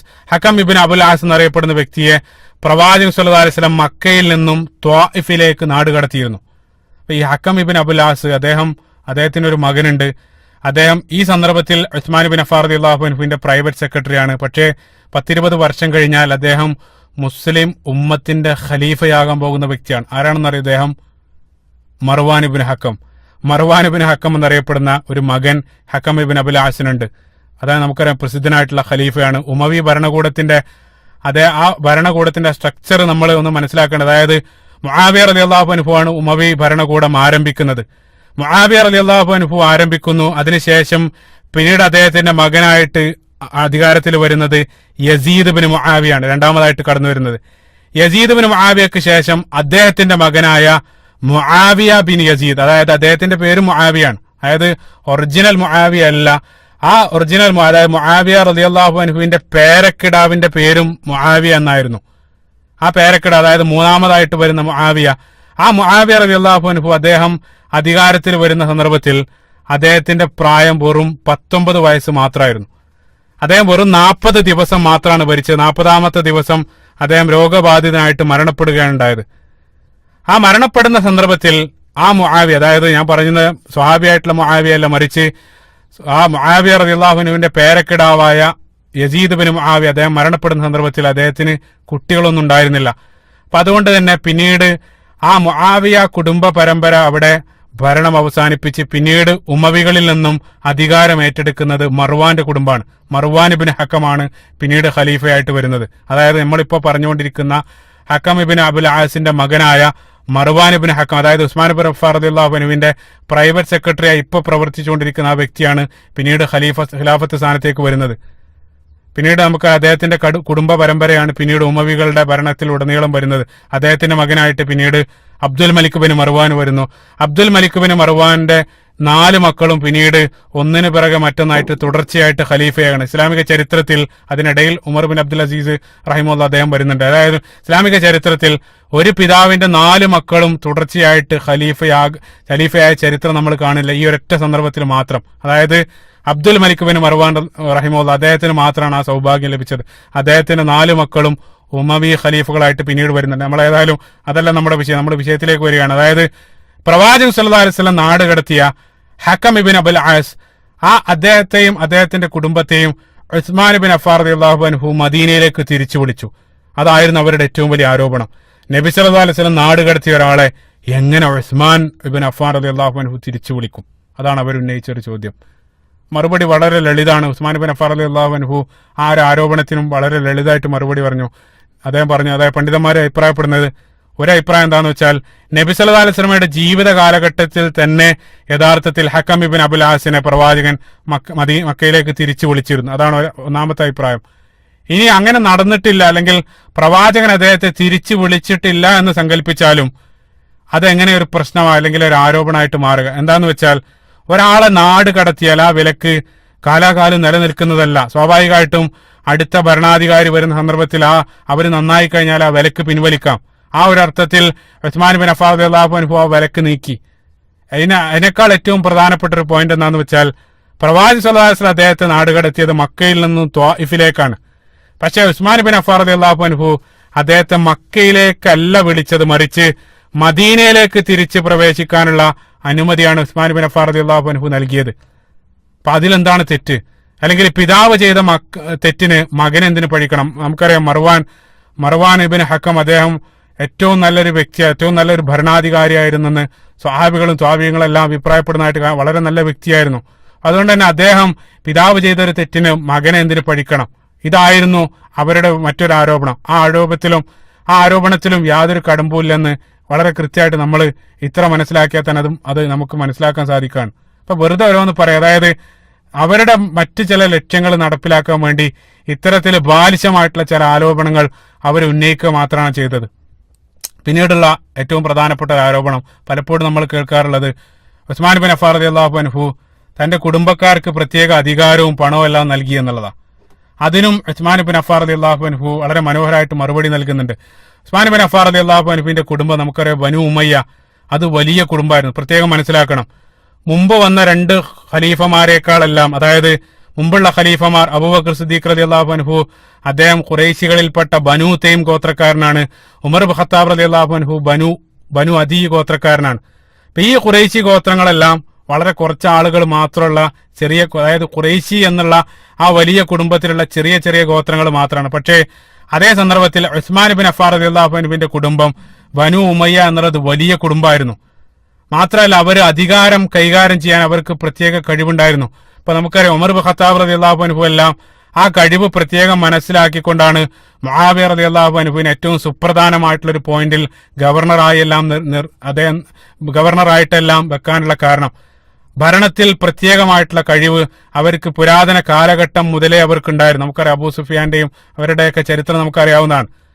അപ്പൊ ഉസ്മാൻ ബിൻ അഫ്ഫാൻ റളിയല്ലാഹു അൻഹു കുടുംബത്തിന് സ്ഥാനങ്ങൾ നൽകി അല്ലെങ്കിൽ അവരെ സഹായിച്ചു എന്ന നമ്മൾ പറയുന്നതിൽ ഒരു സത്യമില്ല എന്നുള്ളതാണ് യഥാർത്ഥത്തിൽ നമ്മൾ മനസ്സിലാക്കാൻ സാധിക്കും. കാരണം എന്താണെന്ന് വെച്ചാൽ ഉസ്മാൻ ബിൻ അഫ്ഫാൻ റളിയല്ലാഹു അൻഹു തന്റെ കുടുംബക്കാരെ പരിഗണിക്കുന്നത് പോലെ തന്നെ ഖുറൈശികളല്ലാത്തവരെയും ഉസ്മാൻ ബിൻ അഫ്ഫാൻ റളിയല്ലാഹു അൻഹു അൻസാരികളെ പോലും അധികാര സ്ഥാനത്ത് അദ്ദേഹത്തിന്റെ ഭരണകാലത്ത് നിയോഗിച്ചതായിട്ട് നമ്മൾ കാണുകയാണ്. പക്ഷേ സ്വാഭാവികമായിട്ട് ഒരു അല്പം കൂടുതൽ ബനു ഉമയ്യ ഗോത്രത്തിൽപ്പെട്ട ആളുകൾക്കായിരുന്നു അധികാരം നൽകിയിരുന്നത്. അതിലെന്താണ് തെറ്റ്? കാരണം എന്താന്ന് വെച്ചാൽ ഞാൻ നേരത്തെ പറഞ്ഞു, മറ്റുള്ള ഗോത്രക്കാരെല്ലാം ചെറുതായിരുന്നു, അദ്ദേഹത്തിന്റെ വലിയ ഗോത്രമാണ്. അപ്പൊ അതുകൊണ്ട് തന്നെ അദ്ദേഹത്തിന്റെ ഗോത്രത്തിൽപ്പെട്ട ചില ആളുകൾക്ക് ഇതേ രൂപത്തിൽ അധികാരം നൽകുന്ന സന്ദർഭത്തിൽ അത് മാത്രം എടുത്തു കാണിച്ച് അദ്ദേഹത്തെ വിമർശിക്കാൻ എന്ത് ന്യായമാണുള്ളത്? അപ്പൊ അദ്ദേഹത്തിന്റെ പ്രൈവറ്റ് സെക്രട്ടറി ആയിട്ട് അദ്ദേഹം വെച്ചത് മർവാൻ ഇബ്നു ഹക്കമാണ്. മർവാൻ ഇബ്നു ഹക്കം എന്ന് വെച്ചാൽ അദ്ദേഹത്തിന്റെ അടുത്ത കുടുംബ ബന്ധുവാണ്. അദ്ദേഹം വെച്ചതിൽ എന്താണ് ഇത്ര വിമർശിക്കാൻ? അദ്ദേഹം അത്ര ഉറ്റമിത്രമായിരുന്നു, മാത്രമല്ല അടുത്ത ബന്ധുവാണ്, അപ്പൊ ഏറ്റവും വിശ്വസ്തനായിരിക്കും. അതുകൊണ്ട് തന്നെ അദ്ദേഹത്തിന്റെ ഉസ്മാൻ ബിൻ അഫ്ഫാൻ റളിയല്ലാഹു അൻഹു പ്രൈവറ്റ് സെക്രട്ടറി ആയിട്ട് സ്വീകരിച്ചതിൽ എന്താണ് തെറ്റ്? പിന്നീട് സാമ്പത്തിക സഹായം നൽകി എന്നുള്ളതാണ്. അപ്പൊ സാമ്പത്തിക സഹായം നൽകിയതിനെ സംബന്ധിച്ചും ഉസ്മാൻ ബിൻ അഫ്ഫാൻ റളിയല്ലാഹു അൻഹു പറഞ്ഞു, ഞാൻ എന്റെ കുടുംബത്തിന് സമ്പത്ത് നൽകി എന്നുള്ളത് അത് ഇന്ന് തുടങ്ങിയ പണിയല്ല, മറിച്ച് ഖലീഫയാകുന്നതിന് മുമ്പേ എന്റെ കുടുംബത്തിന് ഞാൻ ധാരാളം സ്വത്ത് നൽകി സഹായിക്കാറുണ്ടായിരുന്നു. അപ്പൊ നമുക്കറിയാം ഉസ്മാൻ ബിൻ അഫ്ഫാൻ റളിയല്ലാഹു അൻഹു അക്കാലഘട്ടത്ത് അവിടെ ജീവിച്ച ഉസ്മാൻ അൽ ഖനി ഏറ്റവും വലിയ സമ്പന്നനായിരുന്നു. നമ്മൾ പ്രത്യേകം മനസ്സിലാക്കണം. ആ സമ്പത്ത് അദ്ദേഹം ധാരാളം മറ്റുള്ള ആളുകൾക്ക് ദാനം ചെയ്യുകയും ചെയ്തിരുന്നു. അപ്പൊ സ്വാഭാവികമായിട്ടും നമുക്കറിയാം, ഒരാൾ ദാനം ചെയ്യുന്ന സന്ദർഭത്തിൽ സ്വാഭാവികമായിട്ട് ഏറ്റവും കൂടുതൽ ദാനം ചെയ്യൽ സ്വന്തം കുടുംബത്തിനാണ്. ആ കുടുംബത്തിന് സ്വന്തം സ്വത്തെടുത്തിട്ട് ദാനം ചെയ്തത് അതെടുത്ത് കാണിച്ച് ഖലീഫയെ വിമർശിക്കാൻ ഈ ആളുകൾക്ക് എന്ത് ന്യായമുള്ളത്? നിങ്ങൾ ചിന്തിച്ചു നോക്കുക. അപ്പൊ ഉസ്മാൻ ബിൻ അഫ്ഫാൻ റളിയല്ലാഹു അൻഹു പറയുകയാണ്, ഞാൻ ഖലീഫയാകുന്നതിന് മുമ്പേ ഞാൻ ഇതേ രൂപത്തിൽ അവർക്ക് കുടുംബത്തിന് ധനസഹായം നൽകാറുണ്ടായിരുന്നു. ഖലീഫയായതോടു കൂടെ അത് നിർത്തിവെക്കണമെന്നാണോ നിങ്ങൾ പറയുന്നത്? എന്റെ സ്വന്തം സ്വത്തെടുത്തിട്ട് ഞാൻ അവർക്ക് ചെലവഴിക്കുന്നത് നിങ്ങൾ എന്തിനു വിമർശിക്കണം? ഈ രൂപത്തിലായിരുന്നു അവർ വിമർശിച്ചത്. അപ്പൊ ധനസഹായം നൽകിയതിൽ ഒരടിസ്ഥാനമില്ലാത്ത ഈ ആരോപണം, വ്യക്തിപരമായിട്ടുള്ള അദ്ദേഹത്തിന്റെ കാര്യങ്ങളെ പോലും അവർ ഇതേ രൂപത്തിൽ ദുർവ്യാഖ്യാനിച്ചുകൊണ്ടാണ് അവർ ആരോപണമായിട്ട് ഉന്നയിക്കുന്നത്. അപ്പൊ അവിടെയുള്ള ആളുകൾ, സ്വഹാബത്ത് പോലും, മദീനയിലുള്ള സ്വഹാബികൾക്ക് പോലും അത്തരത്തിലൊരു വിമർശനം ഉണ്ടായിരുന്നില്ല. നിങ്ങൾ പ്രത്യേകം ശ്രദ്ധിക്കണം. അവിടെയുള്ള ആളുകൾ, ഒരൊറ്റ സ്വഹാബി പോലും ഇതേ രൂപത്തിലുള്ള ആരോപണം പറയുന്ന കൂട്ടത്തിൽ ഒരൊറ്റ സ്വഹാബിയോ മദീനയിലുള്ള ഒരാൾ പോലും ഉണ്ടായിരുന്നില്ല. ഇത് മുഴുവൻ കൂഫയിൽ നിന്ന്, ഈജിപ്തിൽ നിന്നും വന്ന ഇതേ രൂപത്തിൽ ഇതേ രൂപത്തിൽ ദുഷ്ടമായിട്ടുള്ള ചില അജണ്ടകളുള്ള ചില ആളുകൾ മാത്രമാണ്. ഇവരാണ് ഈ രൂപത്തിലുള്ള ആരോപണങ്ങൾ ഉന്നയിക്കുന്നത്. അതായത് കേവലം ഞാൻ പറഞ്ഞു, ഇസ്ലാമിനെ പേരിൽ മാത്രം സ്വീകരിച്ച ചില ആളുകൾ, ഇവരാണ് ഇതേ രൂപത്തിൽ ദീനിനു വേണ്ടി ഒരു ത്യാഗവും സഹിക്കാത്ത ഇത്തരം ആളുകളാണ് പ്രവാചകൻ സല്ലല്ലാഹു അലൈഹി വസല്ലം സന്തോഷ വാർത്ത അറിയിച്ച, അല്ലെങ്കിൽ ഇസ്ലാമിനു വേണ്ടി ഇത്രയേറെ ത്യാഗങ്ങൾ സഹിച്ച ഈ ഖലീഫക്കെതിരെയും സ്വഹാബികൾക്കെതിരെയും ഇത്തരം ആളുകളാണ് ആരോപണങ്ങൾ ഉന്നയിക്കുന്നത്. നിങ്ങൾ ചിന്തിച്ചു നോക്കുക. അപ്പൊ ഒരു അടിസ്ഥാനമില്ലാത്ത ഇത്തരം ആരോപണങ്ങൾ അവർ ഉന്നയിക്കുന്ന ആരോപണങ്ങളിലെല്ലാം ഒരു വസ്തുതയുമില്ല എന്നുള്ളതാണ് നമ്മൾ വിശദമായിട്ട് പരിശോധിക്കുന്ന സന്ദർഭത്തിൽ നമ്മൾ കാണുന്നത്. പിന്നീട് ആരോപിച്ച മറ്റൊരു ആരോപണം, യാത്രയിൽ അദ്ദേഹം യാത്രയിൽ ദുഹ്ർ 4 നമസ്കരിച്ചു എന്നുള്ളത്. ചിന്തിച്ചു നോക്കുക. ഇതൊക്കെയാണ് ഒരു പരാതി. അദ്ദേഹം യാത്രയിൽ 4 നമസ്കരിച്ചു. യാത്രയിൽ ഖസറാക്കി 2 നമസ്കരിക്കണമെന്ന് നബി സല്ലല്ലാഹു അലൈഹി വസല്ലം പറഞ്ഞത് അദ്ദേഹം മുഴുവനായിട്ട് 4 നമസ്കരിച്ചു. അതിനും ഉസ്മാൻ ബിൻ അഫ്ഫാൻ റളിയല്ലാഹു അൻഹു നൽകിയ മറുപടി, തീർച്ചയായിട്ടും ഞാൻ നമസ്കരിച്ചു എന്നുള്ളത് ശരിയാണ്. അതായത് എന്റെ മുമ്പ് റസൂലുള്ളാഹി സ്വല്ലല്ലാഹു അലൈഹി വസല്ലം അബൂബക്കർ സിദ്ദീഖ് റളിയല്ലാഹു അൻഹു അവരൊന്നും അത് ചെയ്തിട്ടില്ല എന്നുള്ളത് ശരിയാണ്. പക്ഷേ മക്കയിൽ വെച്ചാണ് ഞാനത് ചെയ്തത്. എനിക്ക് ധാരാളം കുടുംബക്കാരും എല്ലാം ഉള്ള നാടാണ് മക്ക. അതുകൊണ്ട് തന്നെ ഞാൻ ആ കുടുംബക്കാരോടൊപ്പം താമസിക്കുന്ന സന്ദർഭത്തിൽ ഞാനൊരു മുസാഫിറല്ല, അല്ലെ യാത്രക്കാരനല്ല. അപ്പൊ അതുകൊണ്ട് തന്നെ ഞാനത് പൂർണ്ണമായിട്ട് 4 നമസ്കരിച്ചു. അതിലെന്താണ് തെറ്റെന്നാണ് അദ്ദേഹം അവരോട് ചോദിച്ചത്. അവർക്ക് അതിന് മറുപടി ഉണ്ടായിരുന്നില്ല. അപ്പൊ ഇതേ രൂപത്തിലുള്ള ബാലിശമായിട്ടുള്ള ആരോപണങ്ങളായിരുന്നു ഈ വന്ന ആളുകൾ അദ്ദേഹത്തിനെതിരെ ഉന്നയിച്ചത്. അപ്പൊ ഇത്തരം ബാലിശമായിട്ടുള്ള ആരോപണങ്ങൾ ഉന്നയിച്ചുകൊണ്ടാണ് അവര് ഉസ്മാൻ ബിൻ അഫ്ഫാൻ റളിയല്ലാഹു അൻഹുവിനെതിരെ നീക്കം നടത്തിയത്. മുഴുവനും സത്യം ചാലിച്ച കളവുകൾ, എല്ലാം നേർക്ക് നേരെ നോക്കുന്ന സന്ദർഭത്തിൽ സത്യം, പക്ഷെ അതെല്ലാം കളവിന് വേണ്ടിയാണ് അവർ ഉപയോഗപ്പെടുത്തിയത്. അപ്പൊ തുടക്കത്തിൽ ഞാൻ പറഞ്ഞു ഈജിപ്തിലായിരുന്നു അവർ പ്രധാനമായിട്ടും താവളമടിച്ചത്. അങ്ങനെ ഹിജറ വർഷം 35 ഉംറക്ക് എന്നുള്ള വ്യാജേന ഖലീഫ ഉസ്മാൻ ബിൻ അഫ്ഫാൻ റളിയല്ലാഹു അൻഹുവിനെ പ്രതിഷേധം അറിയിക്കാൻ വേണ്ടി വലിയൊരു സംഘം, അതായത് അബ്ദുല്ലാഹ് ഇബ്നു സബ ലഅനഹുല്ലാഹ്, അദ്ദേഹമെല്ലാം തെറ്റിദ്ധരിപ്പിച്ച ഒരു വലിയ സംഘം ഉസ്മാൻ ബിൻ അഫ്ഫാൻ റളിയല്ലാഹു അൻഹുവിനെതിരെ നീക്കം നടത്താൻ വേണ്ടി ഉംറക്ക് എന്നുള്ള വ്യാജേന ഈജിപ്തിൽ നിന്നും പുറപ്പെടുകയാണ്. അവർ പുറപ്പെട്ട ഉടനെ തന്നെ അവിടെയുള്ള ഗവർണർ ഈ വിവരം അറിഞ്ഞു. ഉടൻ തന്നെ അദ്ദേഹം ന്യൂസ് ഖലീഫക്ക് കൈമാറി. മദീനയിൽ ഉസ്മാൻ ബിൻ അഫ്ഫാൻ റളിയല്ലാഹു അൻഹുവിന് ആ ന്യൂസ് കൈമാറി. അപ്പൊ മദീനയിലുള്ള മുഴുവൻ സ്വഹാബികൾ ഉസ്മാൻ ബിൻ അഫ്ഫാൻ റളിയല്ലാഹു അൻഹു അവരെല്ലാം ജാഗ്രത കൈക്കൊണ്ട്, അതായത് ഇങ്ങനെ ഒരു വലിയ സംഘം വരുന്നുണ്ടെന്നുള്ള വാർത്ത അവർക്ക് ലഭിച്ചിട്ടുണ്ട്. അപ്പൊ അവര് മദീനയിൽ എത്തിയെന്ന് അറിഞ്ഞ സന്ദർഭത്തിൽ ഉസ്മാൻ ബിൻ അഫ്ഫാൻ റളിയല്ലാഹു അൻഹു അവരോട് സംസാരിക്കാൻ വേണ്ടി 2 ദൂതന്മാരെ അയച്ചു. ആ 2 ദൂതന്മാർ അവരോട് അടുത്ത് പോയിട്ട് സംസാരിച്ചു. അവർ പറഞ്ഞു, ആ പ്രക്ഷോഭകാരികളായിട്ടുള്ള ആളുകൾ പറഞ്ഞു, ഞങ്ങൾക്ക് നിരവധി പരാതികളുണ്ട് ഖലീഫയെ കുറിച്ച്. അത് അദ്ദേഹത്തെ ബോധ്യപ്പെടുത്തണം, അല്ലെങ്കിൽ അദ്ദേഹത്തിന് മുന്നിൽ ഞങ്ങൾക്ക് ആ പരാതികൾ ബോധിപ്പിക്കണം. അതിനൊരു തീരുമാനം ഞങ്ങൾ അറിഞ്ഞിട്ടേ തിരിച്ചു പോകൂ. വ്യക്തമായിട്ടുള്ളൊരു മറുപടി ഞങ്ങൾക്ക് അതിന് ലഭിക്കണം. ഇതായിരുന്നു അവരുടെ നിലപാട്. ആ ദൂതന്മാർ വന്നിട്ട് ഉസ്മാൻ ബിൻ അഫ്ഫാൻ റളിയല്ലാഹു അൻഹുവിനോട് ആ കാര്യം പറഞ്ഞു. അതായത് ഇതാണ് അവർ പറയുന്നത്. അങ്ങനെ ഉസ്മാൻ ബിൻ അഫ്ഫാൻ റളിയല്ലാഹു അൻഹു ആ മുഴുവൻ ആളുകളെയും, സ്വഹാബത്തും മദീന നിവാസികളെയെല്ലാം, ഈ കലാപകാരികളുമെല്ലാം മദീനയിലുള്ള ആ പള്ളിയിലേക്ക് വിളിച്ചു കൂട്ടുകയാണ്. പള്ളിയിൽ വിളിച്ചു കൂട്ടിയതിന് ശേഷം, നമസ്കാരത്തിന് ശേഷം ഉസ്മാൻ ബിൻ അഫ്ഫാൻ റളിയല്ലാഹു അൻഹു മിമ്പറിൽ കയറി ഹംദും സലാത്തും ചൊല്ലിയതിന് ശേഷം അവരുന്നയിക്കപ്പെടുന്ന ഓരോ ആരോപണങ്ങളും വസ്തുനിഷ്ഠമായിട്ടുള്ള മറുപടി അവിടെ വെച്ചുകൊണ്ട് അദ്ദേഹം നൽകി. മനോഹരമായിട്ടുള്ളൊരു പ്രഭാഷണം അവിടെ വെച്ചുകൊണ്ട് ഉസ്മാൻ ബിൻ അഫ്ഫാൻ റളിയല്ലാഹു അൻഹു നടത്തുകയാണ്. അക്കമിട്ട് ഓരോ ആരോപണങ്ങൾക്ക്, ഞാൻ പറഞ്ഞു ആരോപണങ്ങൾ എന്താണ്, അതിന് നൽകിയ മറുപടി എന്താണെന്ന് നേരത്തെ നമ്മൾ വിശദീകരിച്ചു കഴിഞ്ഞു. ആ ഓരോ മറുപടിയും ഉസ്മാൻ ബിൻ അഫ്ഫാൻ റളിയല്ലാഹു അൻഹു അവിടെ വെച്ചുകൊണ്ട് അവർക്ക് ബോധ്യപ്പെടുത്തി കൊടുത്തു. അത് കേട്ട് പല സ്വഹാബത്തും കരഞ്ഞു എന്നുള്ളതാണ്. കേട്ടുനിന്ന് അല്ലെങ്കിൽ വിമർശകരായിട്ട്, അല്ലെങ്കിൽ അവിടെ എത്തിയ കലാപകാരികൾ പല ആളുകൾക്കും സത്യം ബോധ്യപ്പെട്ടു. അതായത് ഈ പറയുന്നതിലൊന്നും ഒരു കഴമ്പുമില്ലെന്ന് അവർക്കും ബോധ്യപ്പെട്ട് അവര് ആ പ്രശ്നമെല്ലാം തീർത്ത് അവർ തിരിച്ചു പോവുകയായിരുന്നു. തിരിച്ചു പോകുന്ന സന്ദർഭത്തിൽ യാദൃച്ഛികമായിട്ട്, അല്ലെങ്കിൽ അള്ളാഹു സുബ്ഹാനഹു വ തആല വിധി എന്നോണം അവിടെ വലിയൊരു സംഭവം, അല്ലെങ്കിൽ വിചിത്രമായിട്ടൊരു കാര്യം അരങ്ങേറുകയാണ്. ആ കാര്യമാണ് പിന്നീട് ആ കഥയുടെ ക്ലൈമാക്സ് മൊത്തം മാറ്റുന്നത്. അതായത് തിരിച്ചു പോകുന്ന സന്ദർഭത്തിൽ അവർക്ക് ഒരു കത്ത് കയ്യിൽ ലഭിക്കുകയാണ്. ആ കത്താണ് പിന്നീട് കഥ മുഴുവനും മാറ്റിമറിക്കുന്നത്. അതായത് ഈ ആളുകൾ ഈജിപ്തിൽ എത്തിക്കഴിഞ്ഞാൽ അവരെ മുഴുവൻ വധിക്കണമെന്ന് ഉസ്മാൻ ബിൻ അഫ്ഫാൻ റളിയല്ലാഹു അൻഹു ഈജിപ്തിലെ ഗവർണർക്ക് നിർദ്ദേശം നൽകുന്ന ഒരു കത്ത്, രഹസ്യമായിട്ടുള്ള ഒരു കത്ത് അവരുടെ കയ്യിൽ ലഭിക്കുകയാണ്. ഉസ്മാൻ ബിൻ അഫ്ഫാൻ റളിയല്ലാഹു അൻഹുവിന്റെ സീലോട് കൂടിയ ഒരു കത്ത്. ആ കത്താണ് പിന്നീട് ചരിത്രം, അല്ലെങ്കിൽ ഈ കഥ മുഴുവൻ മാറ്റിമറിക്കുന്നത്.